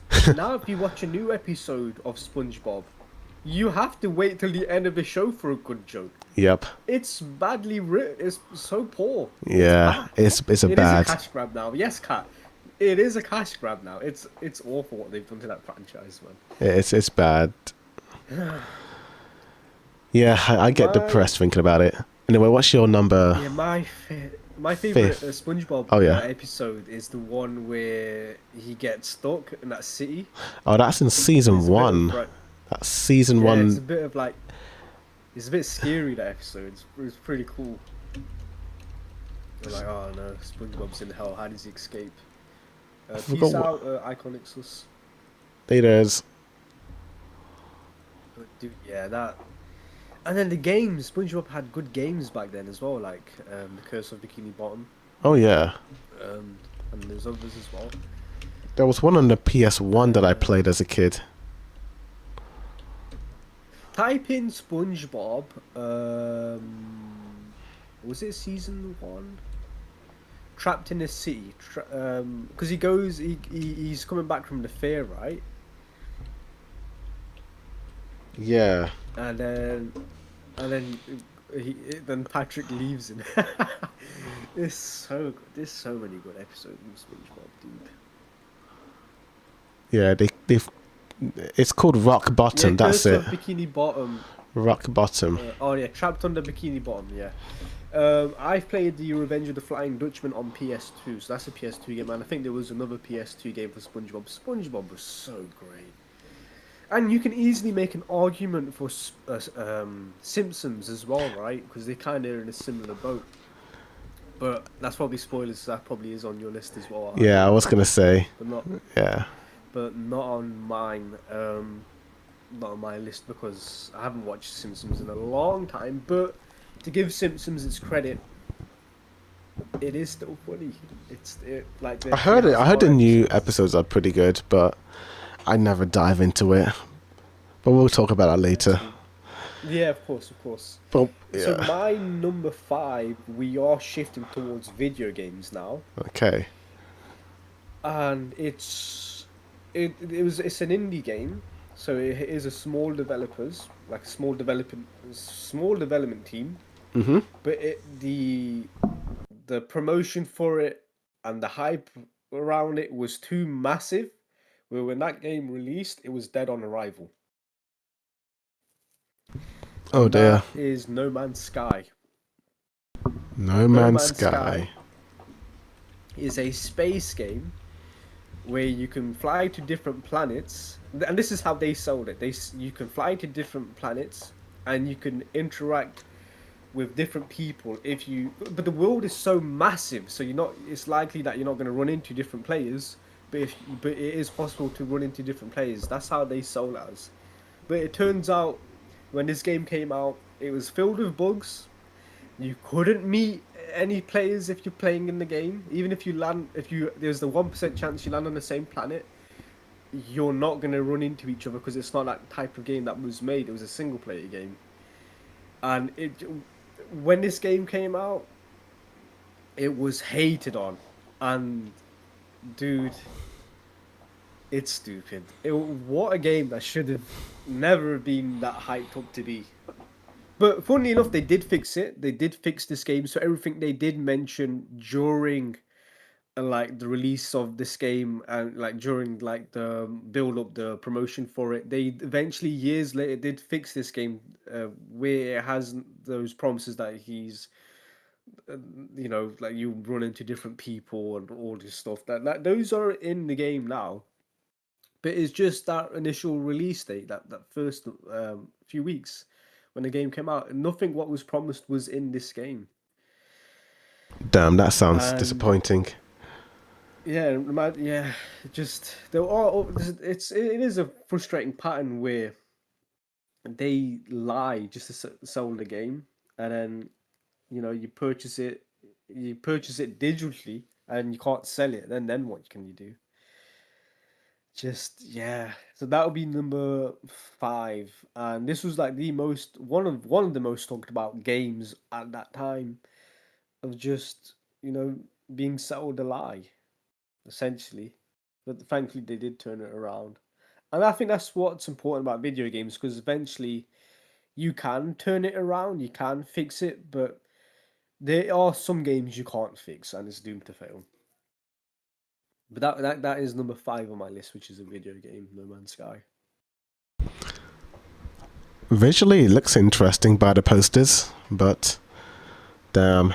You need to, if you can, just pull up videos of No Man's Sky, the original release, because it is different. What you're looking at, is updated graphics. It didn't look this beautiful when it came out. Okay. So just recently, This game came out around 2019 or something like that, a very long time ago. So they did release like updated graphics and updated mechanics and whatnot. But when the game initially released, it was awful. Um, there is a good video on this where somebody documented the entire history of No Man's Sky from start, like how it came out, and then Okay. how it was turned around into something what we all like and praise now. And credit to the developers of No Man's Sky. So when the game came out and people were hating on it, they remained silent, and then in the background they just worked on fixing the game, and then started making the promises that they've promised that they were going to be in that initial release of No Man's Sky, and then they ended up adding it later in a huge update that pretty much changed the game around. But the idea of just taking a spaceship, flying it into space, and then land on a different planet, and then taking flying out of that planet and flying to a different planet, fly out of that planet, go into a different galaxy. That's never been done before, you know. And this is the game that promised to do it, and it was awful when it came out on release. But obviously, years later, it has been fixed and it is much better, much better. Okay. Yeah, it does sound interesting and it does look interesting, but yeah, damn, that must suck. I could find you a video, which it is entertaining to watch on your own time. Let Yeah. me find it. No Man's Sky history. I think evolution of No Man's Sky. The fall and rise. Oh, it's this one. It's this one. It's 20. It's 25 million views. It's called the Encoding of No Man's Sky. The encoding. What does that even mean? Here, let me send it you on this. I can put it in chat. Oh yeah, that might be better. No,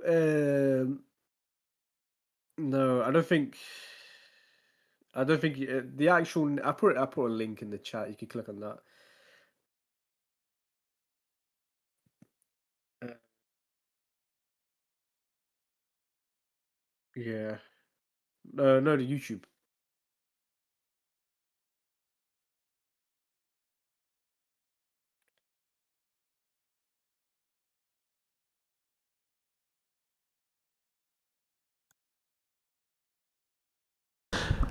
Probably a bit of a delay.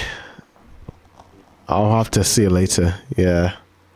Anyway, I'll probably watch that It is. later. Yeah. I put it on the YouTube chat. Okay. Yeah, that's my number 5 essentially. Cool. Well, I think we already talked about my number 5 earlier on, which was The Simpsons. We talked about that for a bit. So it is The Simpsons. But yeah, The Simpsons, it was so good. Like, I don't know when I stopped watching it. I think it was season 21, roughly. Sometime after the first film, I dropped off the movie, or the show, I mean, sorry. I just don't think the jokes were good, and I think a lot of the writers just left the early Simpsons, you know. And now they're doing a new movie. Don't know how to feel about that. It's way too late to do another movie. It's way too late. They should have done it back in 2015, 16. It's the hype for the movie died 5 years after the original movie that came out, which is funny beginning to end. Yeah, pretty much. Yeah, just so ridiculous. Like, have you heard what Marge sounds like now? Yep, She can't I've heard even do it. the voice no more. Marge and Mr. Burns, they both sound awful. Most of these characters can't do the voice no more.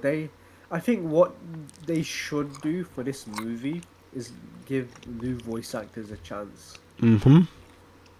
And do a whole new recast for this new movie or something. Yeah, so Cat in the I chat said, also how many seasons are there? 21. No, Yeah, there's far more than 21. Far like more. 40. I think we are currently on. Oh, where is it? There are 37 seasons. 37. Wow. Golly, dude. That is crazy, and it's still going. Still going. But yeah, Simpsons just. It just. I don't even know when the downfall began, to be honest. I just know that after the 90s, it just wasn't as, you know, engaging. But I still like the episodes leading up to the movie. But then after the movie, What? that's when. How many views does Simpsons get nowadays for the latest seasons? I mean, it's on There's like Disney a huge Plus now. drop off. Yeah. Oh right. What was the last? What was the latest? 1.99. Did I just see that? Yeah. Wow. Yeah. That. Yeah. I mean, that was like household, like viewers. But yeah, it used to get I like that. assume. I assume it's barely hitting a million now if it's on Disney Yeah. Plus. So it does seem like sometime. Well, actually, no. It's still airing. I guess it's still airing. Yeah. So the downfall mainly happened sometime after season 14, 15, 2002, 2003, Well, the great 2008. thing about Simpsons is, right, you could just open up any episode and it's self-contained, right? Yeah, That's the pretty really much. great thing about Simpsons. So you Pretty don't need much. to, you don't need to binge watch it. You don't need to really watch the No, you previous don't. seasons because it's all self-contained. I mean, I And some prefer, some yeah. some episodes are bad, but some episodes are really funny. Of course, the early Simpsons are the better Simpsons. Those Of first course, few yeah. seasons are so good, in my opinion. But yeah, that's the Simpsons in a nutshell. Yeah, it's kind of crazy that when the first movie came out, I was the same age as Bart, and now I'm gonna be almost the same age as Marge by the time that movie will come out.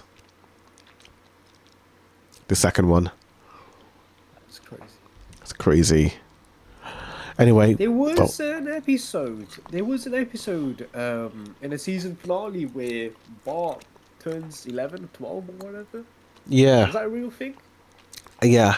So what, is he 11 now or I, whatever? Is he age no, 12? I think that it was like a retcon thing. I think it just went back to him being 10.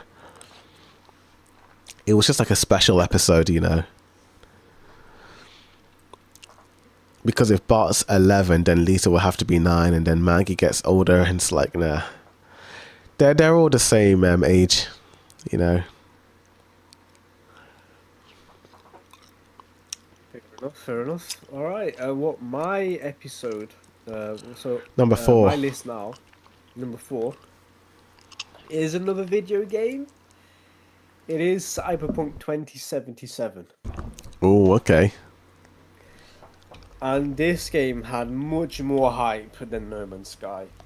Everyone was ranting and raving about the previews they saw for E3 back in the day when that was still a thing. Of like, oh, this is the must-play game, Cyberpunk. This is insane. I can't wait to play this game.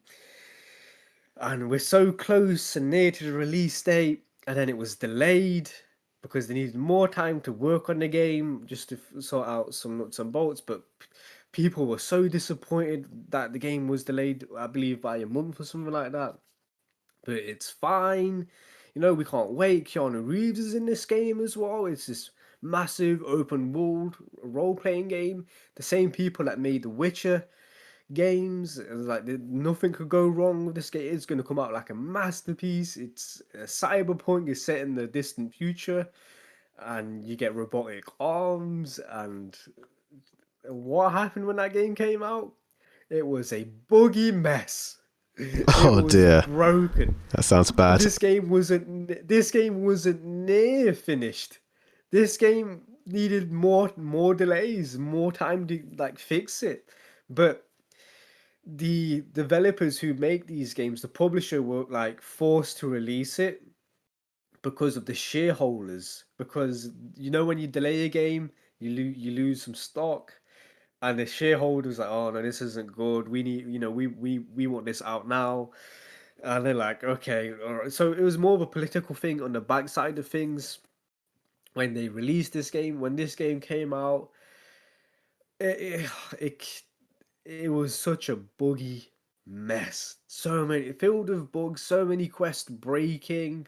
The police wouldn't work. You would like attack people, but the police weren't interested. It was so broken, and that game came out dead on arrival. It's taken them like many months to fix the game into like a playable state, and the hype wasn't there for the game no more. No one was interested in playing with Cyberpunk even when they finished the game. But do you know what turned eyes onto that game What when was it was that? fixed? What was that? The anime. Oh The anime. yes, the Netflix series. The Netflix anime is what turned the eyes back onto the game. When that anime came out, 1 million people were playing the game again. Ain't that crazy? That is pretty insane. For a game that died, and no one was talking about it, no, because like the hype's already died. Everyone's played this, broken game. This is our impression of what we got. What when it was released, it was horrible. Yeah, it was. I think it was like around 2020, 2021. Like I think it was before COVID, Mm. and yeah, just any conversation of Cyberpunk was dead because what we played was just crap, boring, broken. It just wasn't good. But then when they managed to fix the game and no one's even talking about it, the anime comes out and the anime is freaking phenomenal. And the best thing about Netflix is that they release every episode on the same day. And when that anime was successful, people were back playing Cyberpunk and it was like the main thing again. Everyone started talking about it. So yeah, they fixed the game. They released an expansion, which was very successful. The disappointing part was the initial release when it was like when it came out. Everyone was just disappointed with this game. It was just what we got was what we expected is not what we got. And yeah, a lot of people delayed. A lot of people that I've seen on Twitter back in 2020 is taking time off work just to play this game. That's And maybe like crazy. booking a week off just to That's play it. crazy. And then some systems, some PCs couldn't even run the game because it was poorly optimized. It was just poorly managed. Oh Yeah, just very, very rough launch. my gosh. And now we never complain as gamers. We never complain when a game is delayed because we'll get a Cyberpunk again, which was just broken.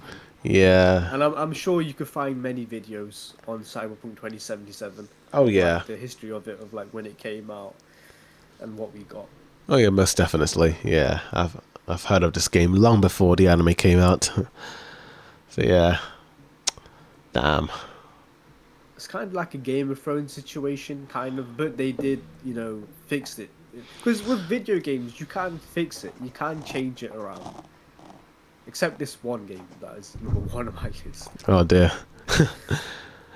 All right, but okay, that was your number 4. So I guess my number 4 is kind of a game, quote unquote, but it's an anime. It's Sword Art Online, Of course, of yeah, course. So the first arc of this season was pretty awesome. I did like the whole setup. You have a bunch of people stuck in a game. Why are they stuck in the game? How are they going to get out? I loved the mystery, and then it just didn't really go anywhere with the mystery. It just sort of, they just sort of found a way to, get by, and it didn't go in the direction I wanted it to go, you know, which made it kind of the disappointing. Elf world, right? Like, no one. Why you make this fantasy elf world? No one cares about this elf world. Yeah. Go back to the other. Dude, the hype, the premise was so interesting. There's 100 levels you have to beat to escape the game. Yeah. We're just gonna skip all that in 12 episodes? Are you Yep. insane? That was an amazing concept. Dude. Yeah. I want to write a show and call it the 100, something like that. Copy and paste Sword Art Online. It's a role playing game. Inside this world, you're trapped in it. You can't escape until you beat 100 levels. And if you die in the game, you die in real life. You could easily extend that to 10 seasons or something. I think Tower Each of God boss. is kind of like that. Not really, but it's sort of like that. I looked at the anime, comparing season 1 and season 2. I'm never watching that show. I'm sorry. I'm never watching it. I'm never watching. I'm sorry. I can't watch it. After seeing the animation difference, I'm not watching Tower of God. I can't do it. I can't do it. Yeah. It was like the it's big sad. thing of like 2020, and then it just sort of didn't go anywhere in terms. It didn't excite people on the level the other seasons did. I still am It feels quite. like anime is much Yeah. hard to make nowadays, right? Because Yeah. like back in the 90s, 80s, it was like it will come out at a rapid pace, and it's done in a much harder way. Mm-hmm. Yeah, right? it was Like harder cell back then. shading, drawing on but now it's much. It's a bit easier. It's all digitalized, Yep. but it's taken much longer to make for some reason. Much longer. I mean, than it did back in. It's a little back bit in the hard obvious actually when you think about it. It's the demand. Like there are more anime fans who are demanding more shows, and that's putting more pressure on the studios to try and pump all these shows out as possible. Back in those days, there was not as much demand for these series, you know, but now it's like, you know, half of Netflix's viewers watch anime now, and I think there's just that demand, and I think it's hurting the studios who are making them, which is why we keep getting studio changes and not so good animation in certain animes, which I won't name.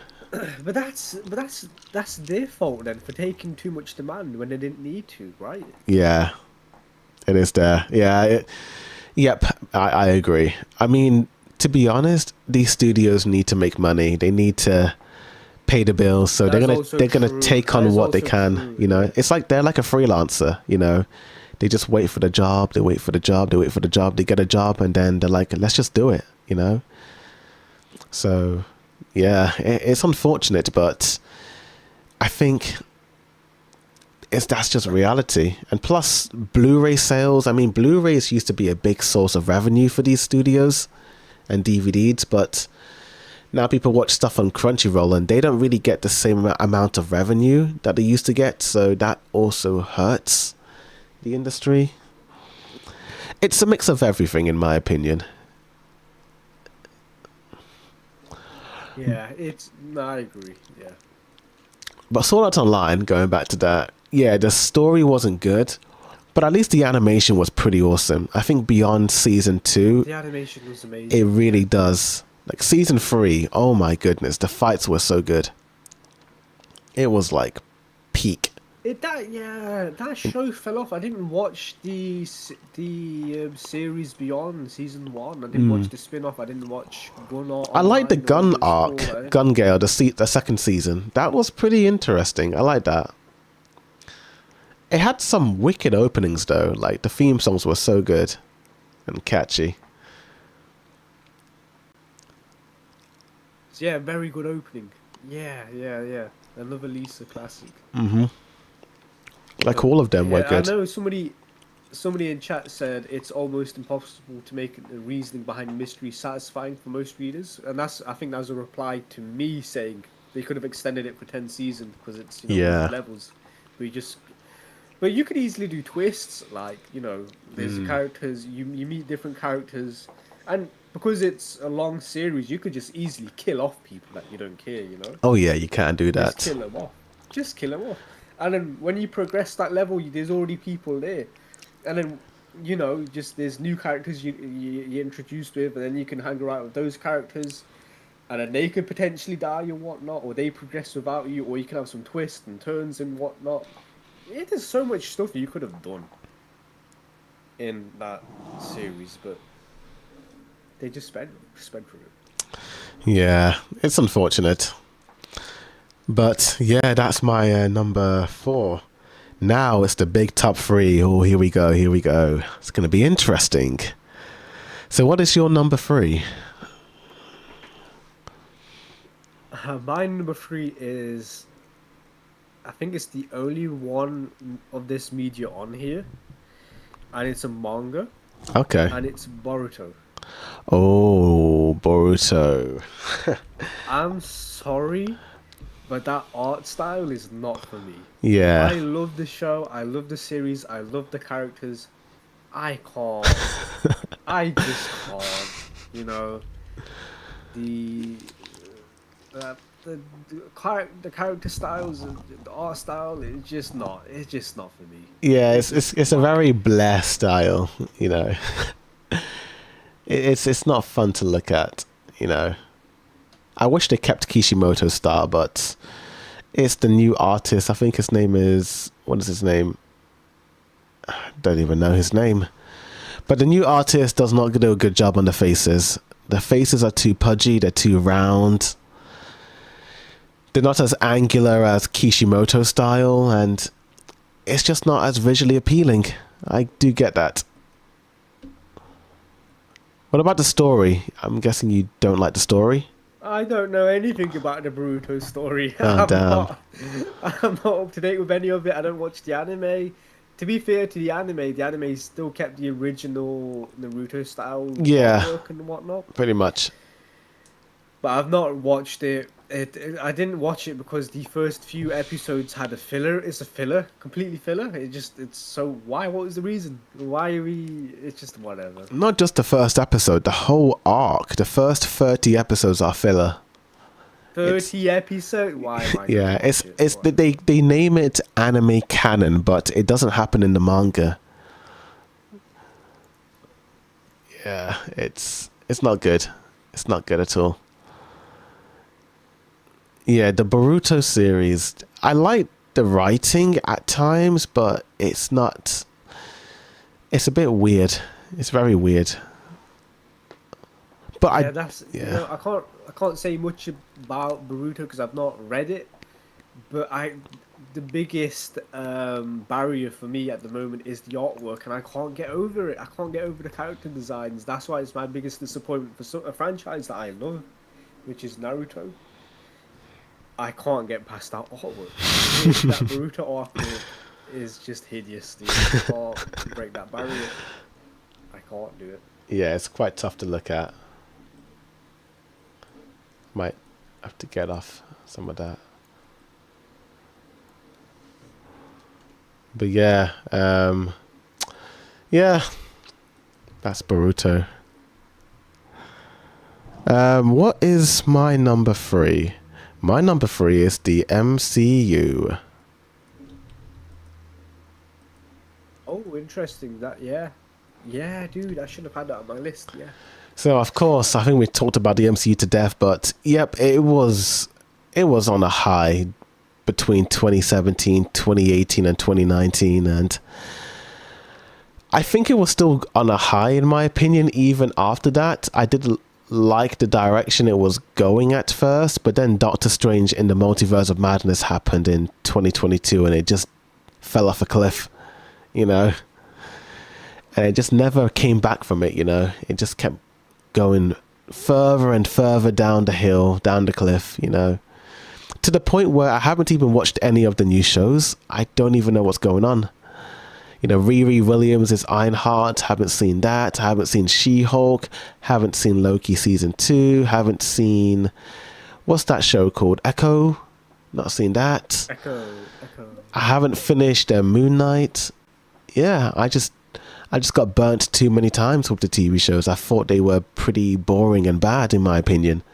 So I'm not sad that I missed out on the shows. I just want Kevin Feige to reboot the series. You know, I think I'm done. I want it to be reset. You know, I'm looking forward to Doomsday and Secret Wars, but let's just reset it. You know. I think the moment they introduced Disney Plus and then the TV shows, I think that's when it truly went downhill, right? Yeah. There's too much now. There's just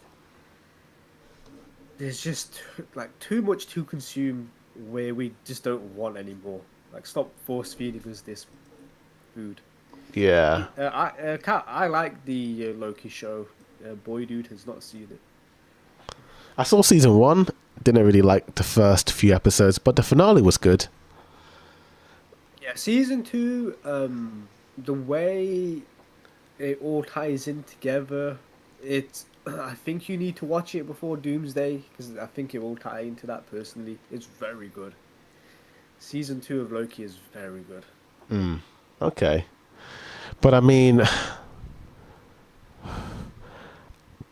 the thing with the MCU is that there's so many people who were on board with the Infinity Saga up to Endgame, and with all these different TV shows, I mean, a lot of them haven't even seen those shows, so I just don't even know if those shows would matter anymore, you know, in the grand scheme of things, you know. Like, I know they're canon, but I mean,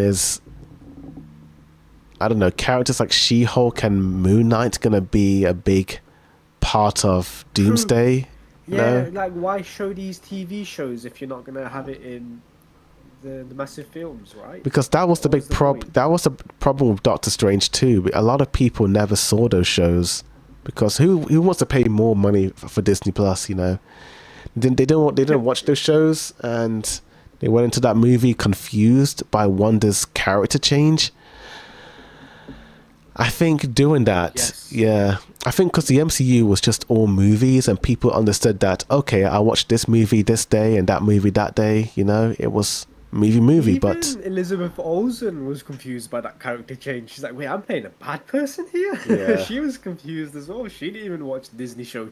She was in the show, she didn't even watch it. I know. Which is quite funny. But yeah, it's just... Where are we going? I know. I'm looking forward to Spider-Man 4 and Doomsday and Secret Wars, but after that, just reboot it. I want it to be reset, you know. Like, I think this whole universe is starting to get a little bit jumble, you know. I say personally be careful with like what you say, because they will reboot it, but it's probably not something we're going to enjoy. Yeah, It's probably going to be more kid focused. I think so. What we would end up getting, and that's what I'm worried about, because I don't want no like kid friendly Avengers, you know. At least start off with the X-Men this time, you know. I think they will. It will kick off with the X-Men. I think it will be similar to how the cartoon was, where it slowly introduced different characters Yeah, from different shows, different IPs. So I yeah. think it might be something. But what I'm very scared of is that they might turn X-Men into like a Harry Potter situation. Oh yeah. That's what I'm scared about. What if they get the X-Men and the mansion and then turn it into Hogwarts? And I mean, different houses and They that. kind of That's- did that with Dark Phoenix and Apocalypse, you know. They teenified it, essentially, you know. I'm saying even more, dude. I'm saying even go further than that. I think that's the only thing they can do, to be honest. Yeah, we'll see how it all wraps up. But yeah, what is your number 2? Number 2, let me pull it up. Is another TV show. It will be the last TV show on here, and I've spoken about this show before. And it is Dexter. Oh yeah. another show where the first 4 seasons are very good, and then it hits rock bottom very Yeah, quickly. yeah, it really did. It's it taken him 10 years to make a brand new spin-off show, which was pretty damn good. But bro, 10 years is way too long for a whole spin-off show of Dexter, you know? Yeah, dude. Oh, I think I got the wrong Dexter up. Not Dexter's Lab from Cartoon Network. Not Dexter's Lab. No, Don't diss new my boy Dexter's Laboratory, dude. Dexter live action. That's what I need.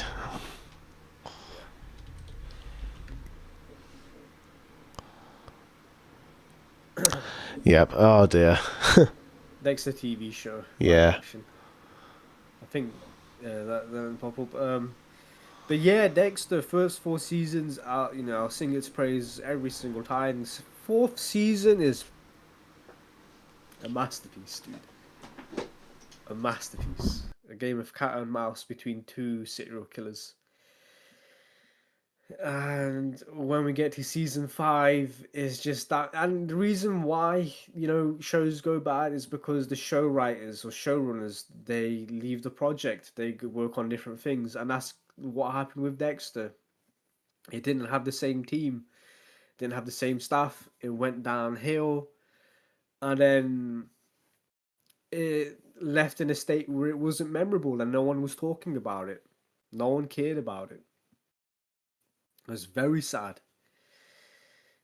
And boy, it's just the reason why this is higher than Game of Thrones is because Game of Thrones, it was slowly going bad, and then it was the wet fart at the end. It was immediate for Dexter. It was very quickly the tone changed, and it was crap. It was poor. And we just suffered for it, to be honest with you. It was just not something we wanted.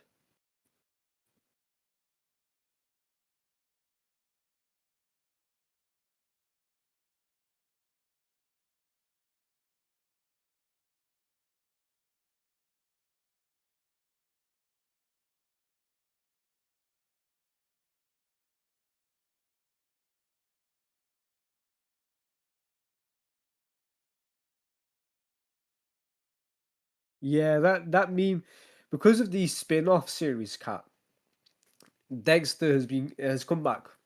The spin-off series is so damn good that these memes with Dokes has been popping off. If Dexter was around when we had social media back in the day, these same exact memes would have existed.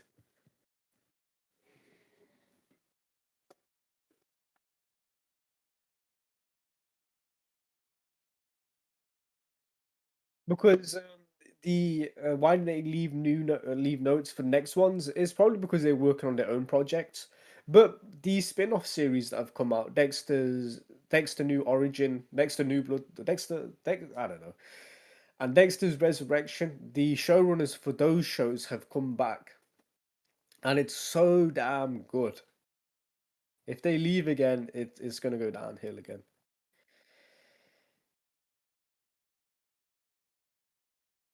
I think the main reason why they left is because there was like disagreements in the background, and then they left. I think that's what happened originally. The only reason they left is because there was disagreements. They didn't see eye to eye. There was probably disagreements with pay as well, or something like that. They weren't getting paid enough, and they're like, do you know what? I'm just gonna go away. I don't want to work on Dexter no more. That's probably what happened.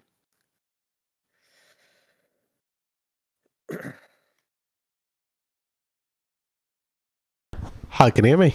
Hello? Oh yeah, I can hear you. Sorry, my mic. No, it's okay. I think my audio But glitched it's out not. for a few seconds. No, it's all good. It's all good. Cool. But that's my number two. Which is a stinky number two, by the way. But what is Dexter. your number two? So Dexter, not the Cartoon Network series, but the original Sin. Is it the original Sin? Is it series? Original Sin is a prequel to Dexter. Yeah. Is how Dexter became where he is in his current life, like how he became a forensic expert working for the Miami Metro Homicide, Oh, I see. Okay. which is pretty good. It's a pretty good prequel series, but the issue is you need to watch the original show before watching the prequel because it's kind of like a flashback. It starts off with like the latest show, and then it turns into a flashback of Dexter remembering his origins. So Okay, that makes sense. Okay. Okay. you just gotta be careful on how you watch it. And then the two other prequel series, New Blood and Resurrections, peak peak. It's so damn good. So many celebrities in Resurrections as well, which was surprising. So many like well-known actors in Resurrections. Oh, I'm guessing it got popular then. Dexter has always been popular, but because it ended in such a crap way, it's not memorable. No one talks about Dexter no more, you know. Damn. I'm telling you, Dexter was as huge as The Walking Dead, Breaking Bad. It was huge. And then season 5 happened, season 6, it's just bad. It was all awful, and everyone just stopped talking about it because there was more interesting things out there.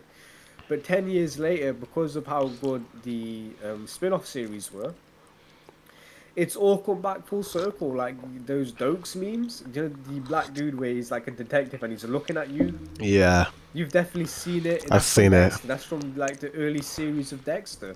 Yep. And Dexter existed without social media back in the day. There was no social media when Dexter was on back then. Only in the later series where it was crap is when we had social media and everyone's talking about how bad Dexter is. That's when it started going downhill. Oh dear. And when people talk about how bad a series is, you're not going to watch it. Mm-hmm. You're not going to watch the first 4 seasons and that. So yeah, that's Dexter. But thankfully, you know, we've got a good show that's airing currently, and it's going to be they are going to do a season 2 for Dexter Resurrections. So hopefully, that will be just as good as the previous 2 spin-off series. Well, that sounds good. I say spin-off series. It's not a spin-off series. It's a direct sequel to season 7. But they just don't call it season 8 and 9 for some reason. They just give it its own name and title. Okay. It's the same characters that you like. Okay then. Cool. Okay. I might check that out if I get the chance. But for me, my number 2, it's actually an interesting one.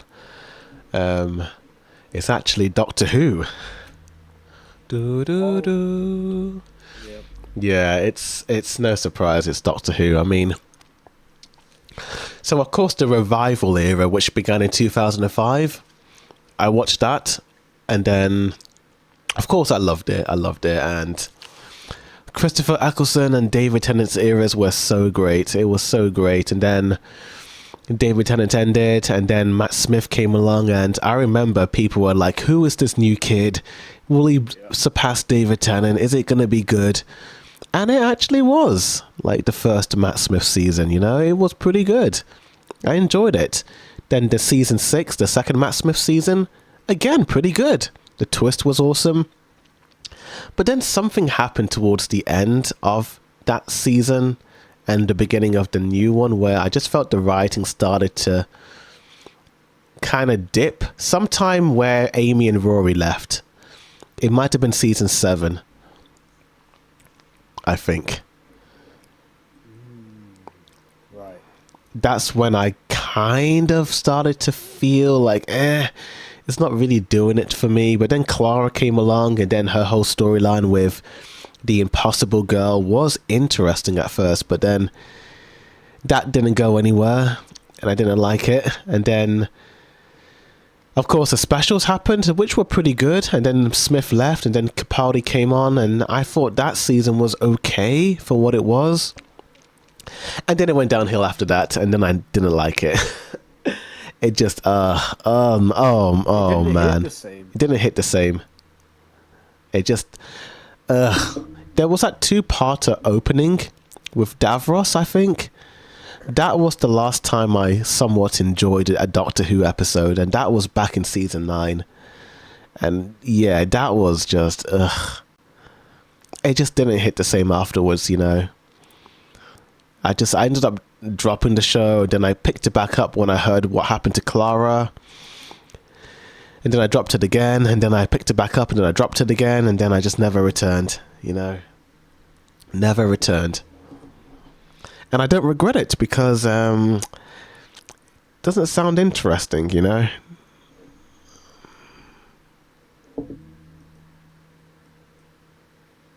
I don't. No, I'm not gonna say it because it was gonna be a bit too controversial. But they clearly went a different direction, you know, Yeah. where they want the series to be, which is fine. That's what they wanted. But I guess it's just not for everyone, you know. It just Yeah. I did try watch a few episodes here and there. It just didn't hit the same, dude. It's not good. I think also another reason why I fell off it might be a me thing. I think I just grew out of the series, you know, because I watched it all the time as a kid, and you know, it was so big when I was a kid, and I think as I got older, I just started to feel the fatigue of it. Just after Matt Smith left, that's when I started to feel the fatigue of it, you know, and it just didn't hit the same.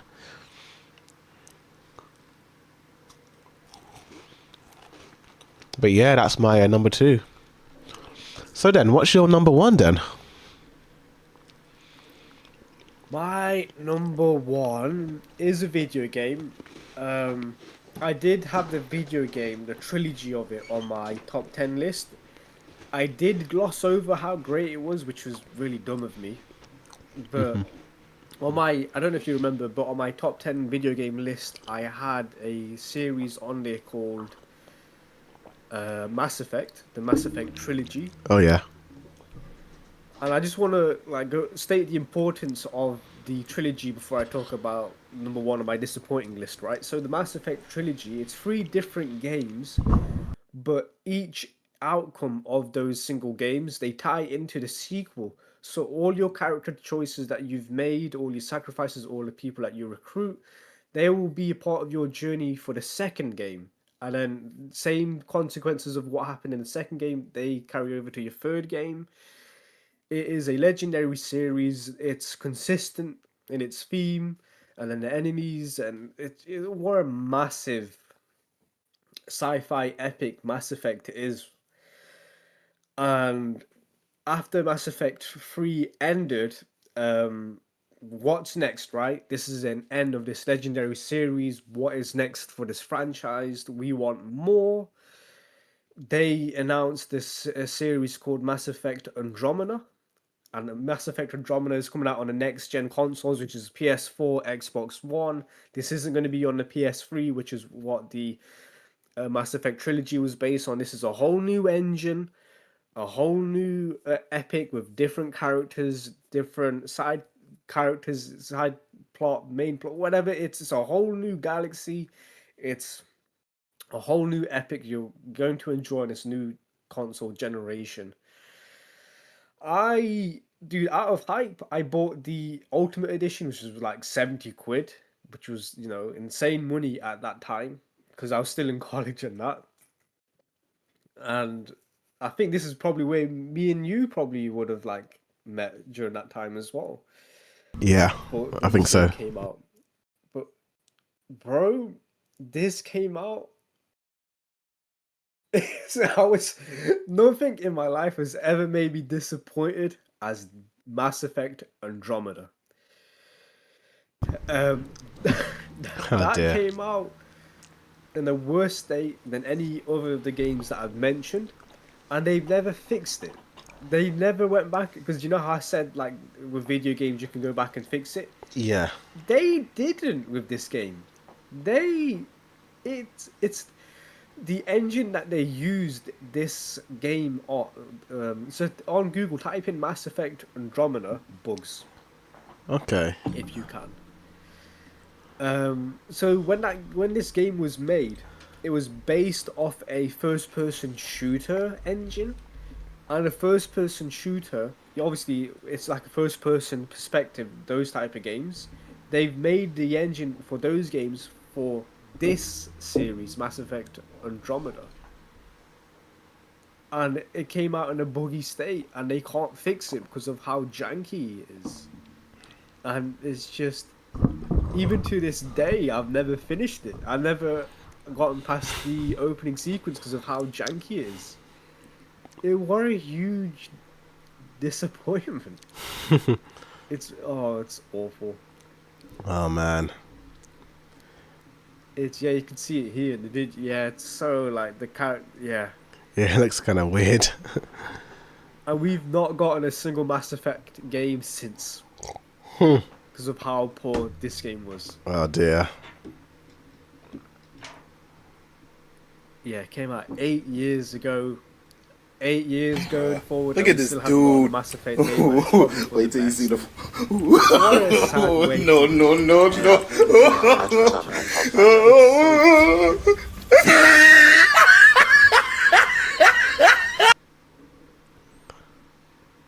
Oh my gosh. I'm guessing people requested a refund at least. So this was another issue back in the day. With physical games, you can obviously trade it back in and get your refund.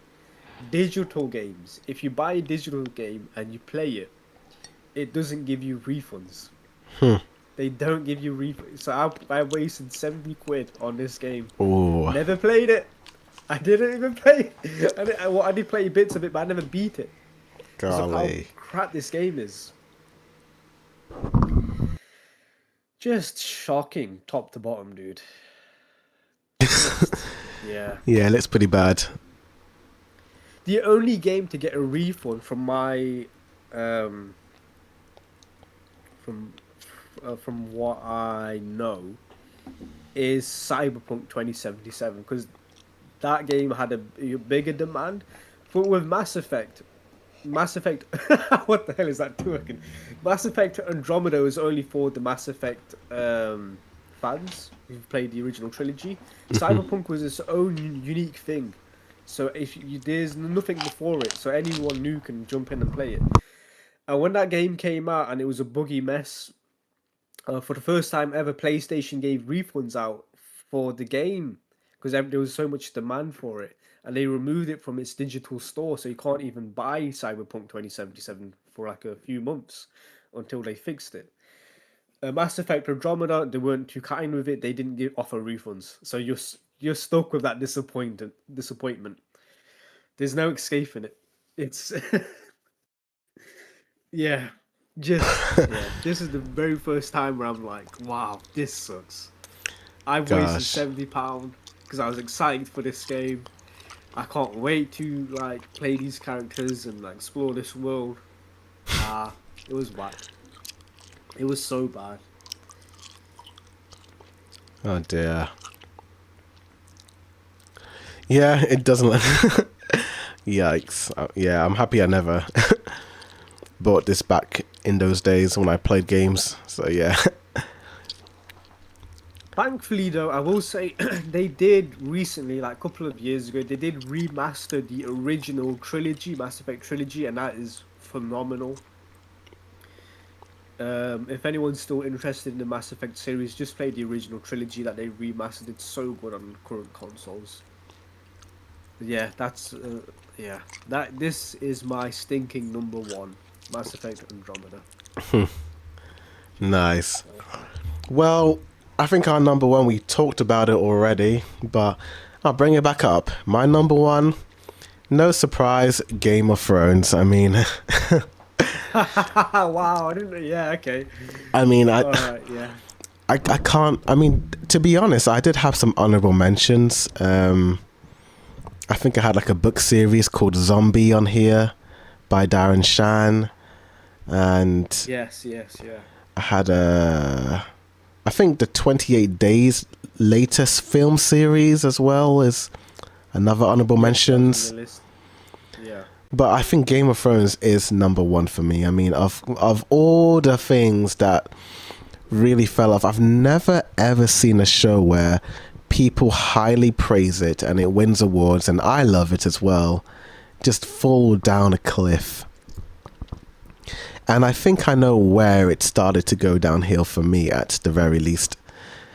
I think it was about somewhere in season 6 for me. I know people hate the Sand Snake storyline in season 5, but that was just one storyline. I could just forget about it.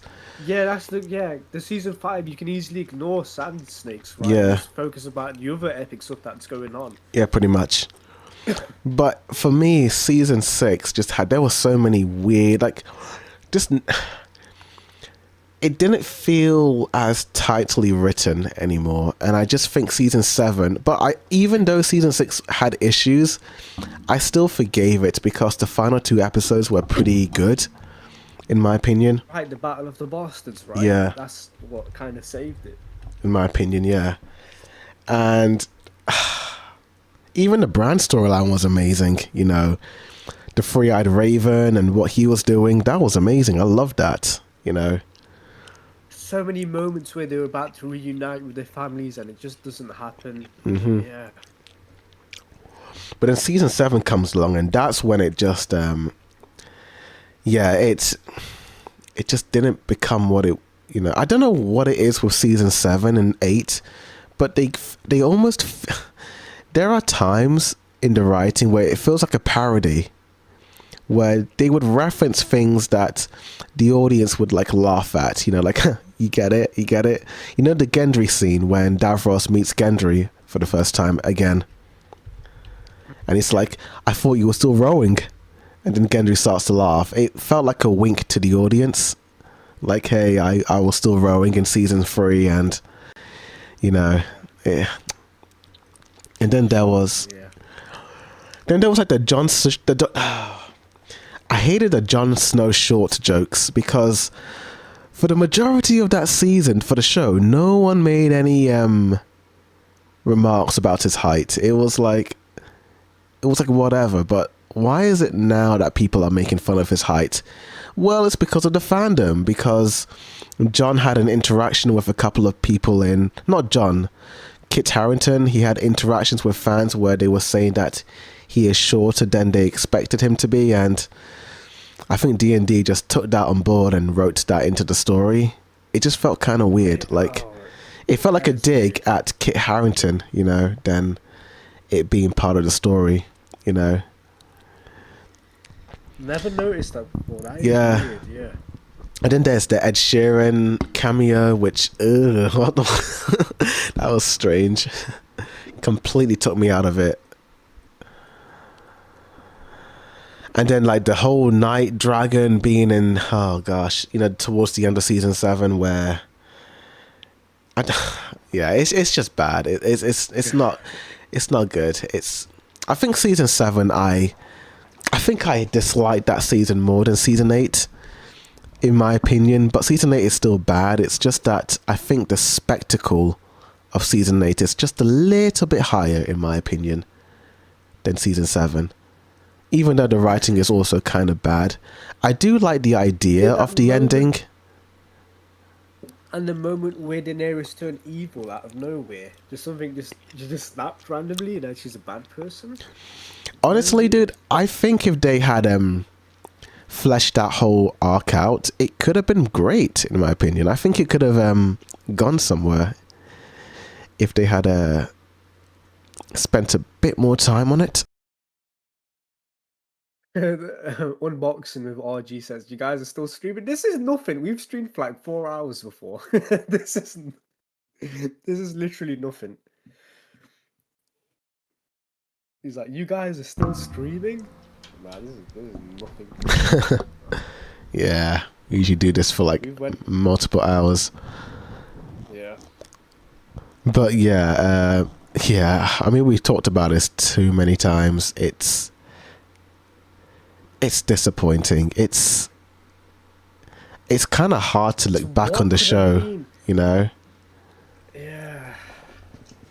I think if George R.R. Martin ever finishes his book series, which I don't think he will personally, but if he does, I could see them remaking this whole series again, like what they're doing with Harry Potter. Yeah, Just yeah, I think so. probably with better visuals, better looking dragons potentially. I think they could do it. I think that's the goal. They're waiting for George to make the books and then remake the series, you know?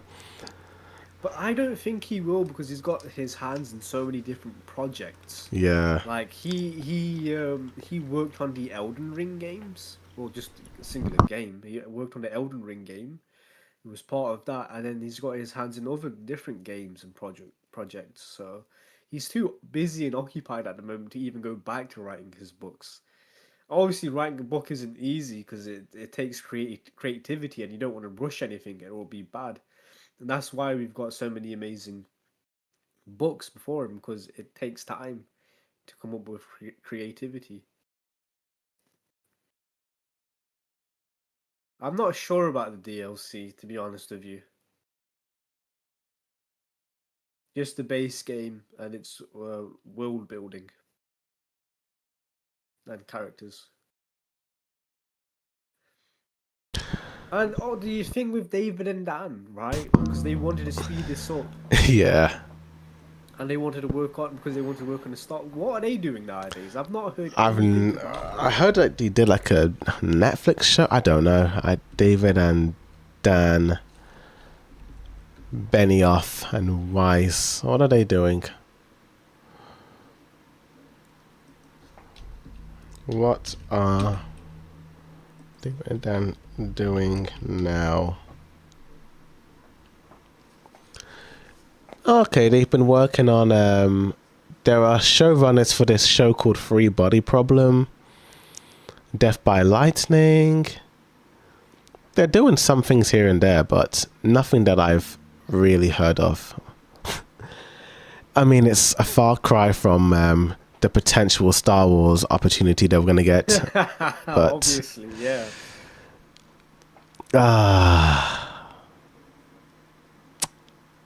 It sucks. It sucks. But that's why it's at number one, because it was so good and then it just became not so good, in my opinion.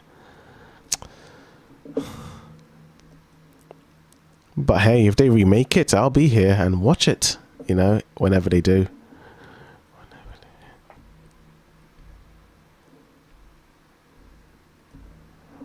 Yeah, because they, you know what, I give credit where it's due. They're really good at adapting. Oh yeah, when they have the already books. established franchises. Yeah. Into a good TV show. They're really good at doing that. It's just that when the books ran out, they didn't know what to do. You know, they just had to rely on their own skills to tell their story. Oh well, it is what it is. But yeah, that's all the list, you know. That's interesting. Our top 10, that's everything. I suppose, what would be the next list we do next time? We've done top 10 best TV shows, anime and games. Top 10 shows that went downhill. What about top 10 shows and animes and movies that everyone loves but we don't like? That's a bit of a confusing list. So something that's in the mainstream. Yes, so something that people love. Yeah. So like, let's say, we don't. So like, for example, I'll give you like my number 10. I'm just randomly picking a film. Let's just say, for example, you know, everyone loves the Lord of the Rings movies. Let's just say I don't like it, you know. Yeah, no, I get you. But I like it, you know. I don't know. I'm trying to think what I don't like but people love. Yeah, like what's popular. Maybe for me, I guess for me it would be Stranger Things. But then again, I don't hate it. Yeah, you've just watched season 1 and you didn't continue it. I just watched season, exactly. Yeah. I think season 4 is better, in my opinion, than season 1. But that's just me. That I'll have to think about. Yeah. Mainstream shows, mainstream movies and all that. But we'll save that for like next time, because I think we've been on this podcast for how many hours? 2.5 hours. Oh Yeah. yes, I am reading the chat. Void Productions. Top 10 underrated shows? That's a good one. Top 10 underrated. Yeah, that's a good one.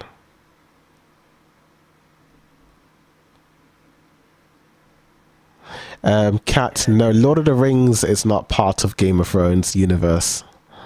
It is, though, like, it is. It is. Don't listen to me. Don't listen. Whatever universe you want tied together, it's canon to you. I mean, okay? you If you kind of see it as that. Ned if you Stark think is Dumbledore is in Game of Thrones series, yeah. nice. Saitama's back with a different profile picture. Yeah, Or did he always have that profile picture? I don't I think it even was the remember. same one. Was this a different Saitama? How many people are named Saitama? What's going on? It's a lot of people. Oh, this one has the crown free. 100 XP. Oh, nice. Oh, so the more you type in the chat, the more XP you get. Is that Yeah, true? it looks like that.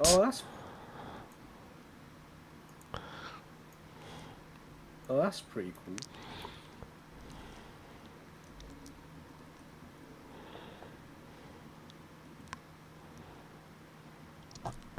Cool. But yeah, I think we've talked about everything, you know. I think we will save the rest for next time. It's been a pretty interesting podcast. Yeah, absolutely, dude. Very interesting. I mean, we got some... Oh, we'll leave the news updates for next time, because there's a couple, but we'll do that next time. Cool, dude. Yeah, that's fine. Yeah. All right. Once you've done the stream, I just need to chat to you. I need you to add my other Discord account. Oh, yeah. After you end the stream. I think I'll end the stream right now then. Cool, guys. So thanks for watching the Later, stream. everyone. That was a fun one. Tuning in. Let me just... Cool, guys. Face reveal when? Who knows? Only Ymir knows. you're just gonna have to dig. Maybe there is a face reveal on here or something. knows? I don't know. Maybe I'm No Face. I don't know. It's Toby. He's wearing a mask. To be fair, if you've seen my main channel, I'm sure always you've face I'm reveals. sure you've seen my Yeah. face somewhere. I mean, I think a couple of years ago you've probably seen it, but yeah, that's up to you. Age reveal at least. I wonder how old the chat is. I mean, judging by the analytics, it's like 18 to 25. So, Yeah, that's about right. yeah. I will let, maybe someday in the future. Maybe next time. Let's save the mystery for next time. But later, dudes and dudettes. Bye. Thank you for tuning in. Goodbye, Saitama. Goodbye, Cat. Goodbye, Void Productions. Goodbye, Elif. Goodbye, Unboxing. Goodbye. Goodbye. Goodbye. Yeah, Anji BR Boxing. Later. Okay, I think the stream is over. Awesome. That was cool.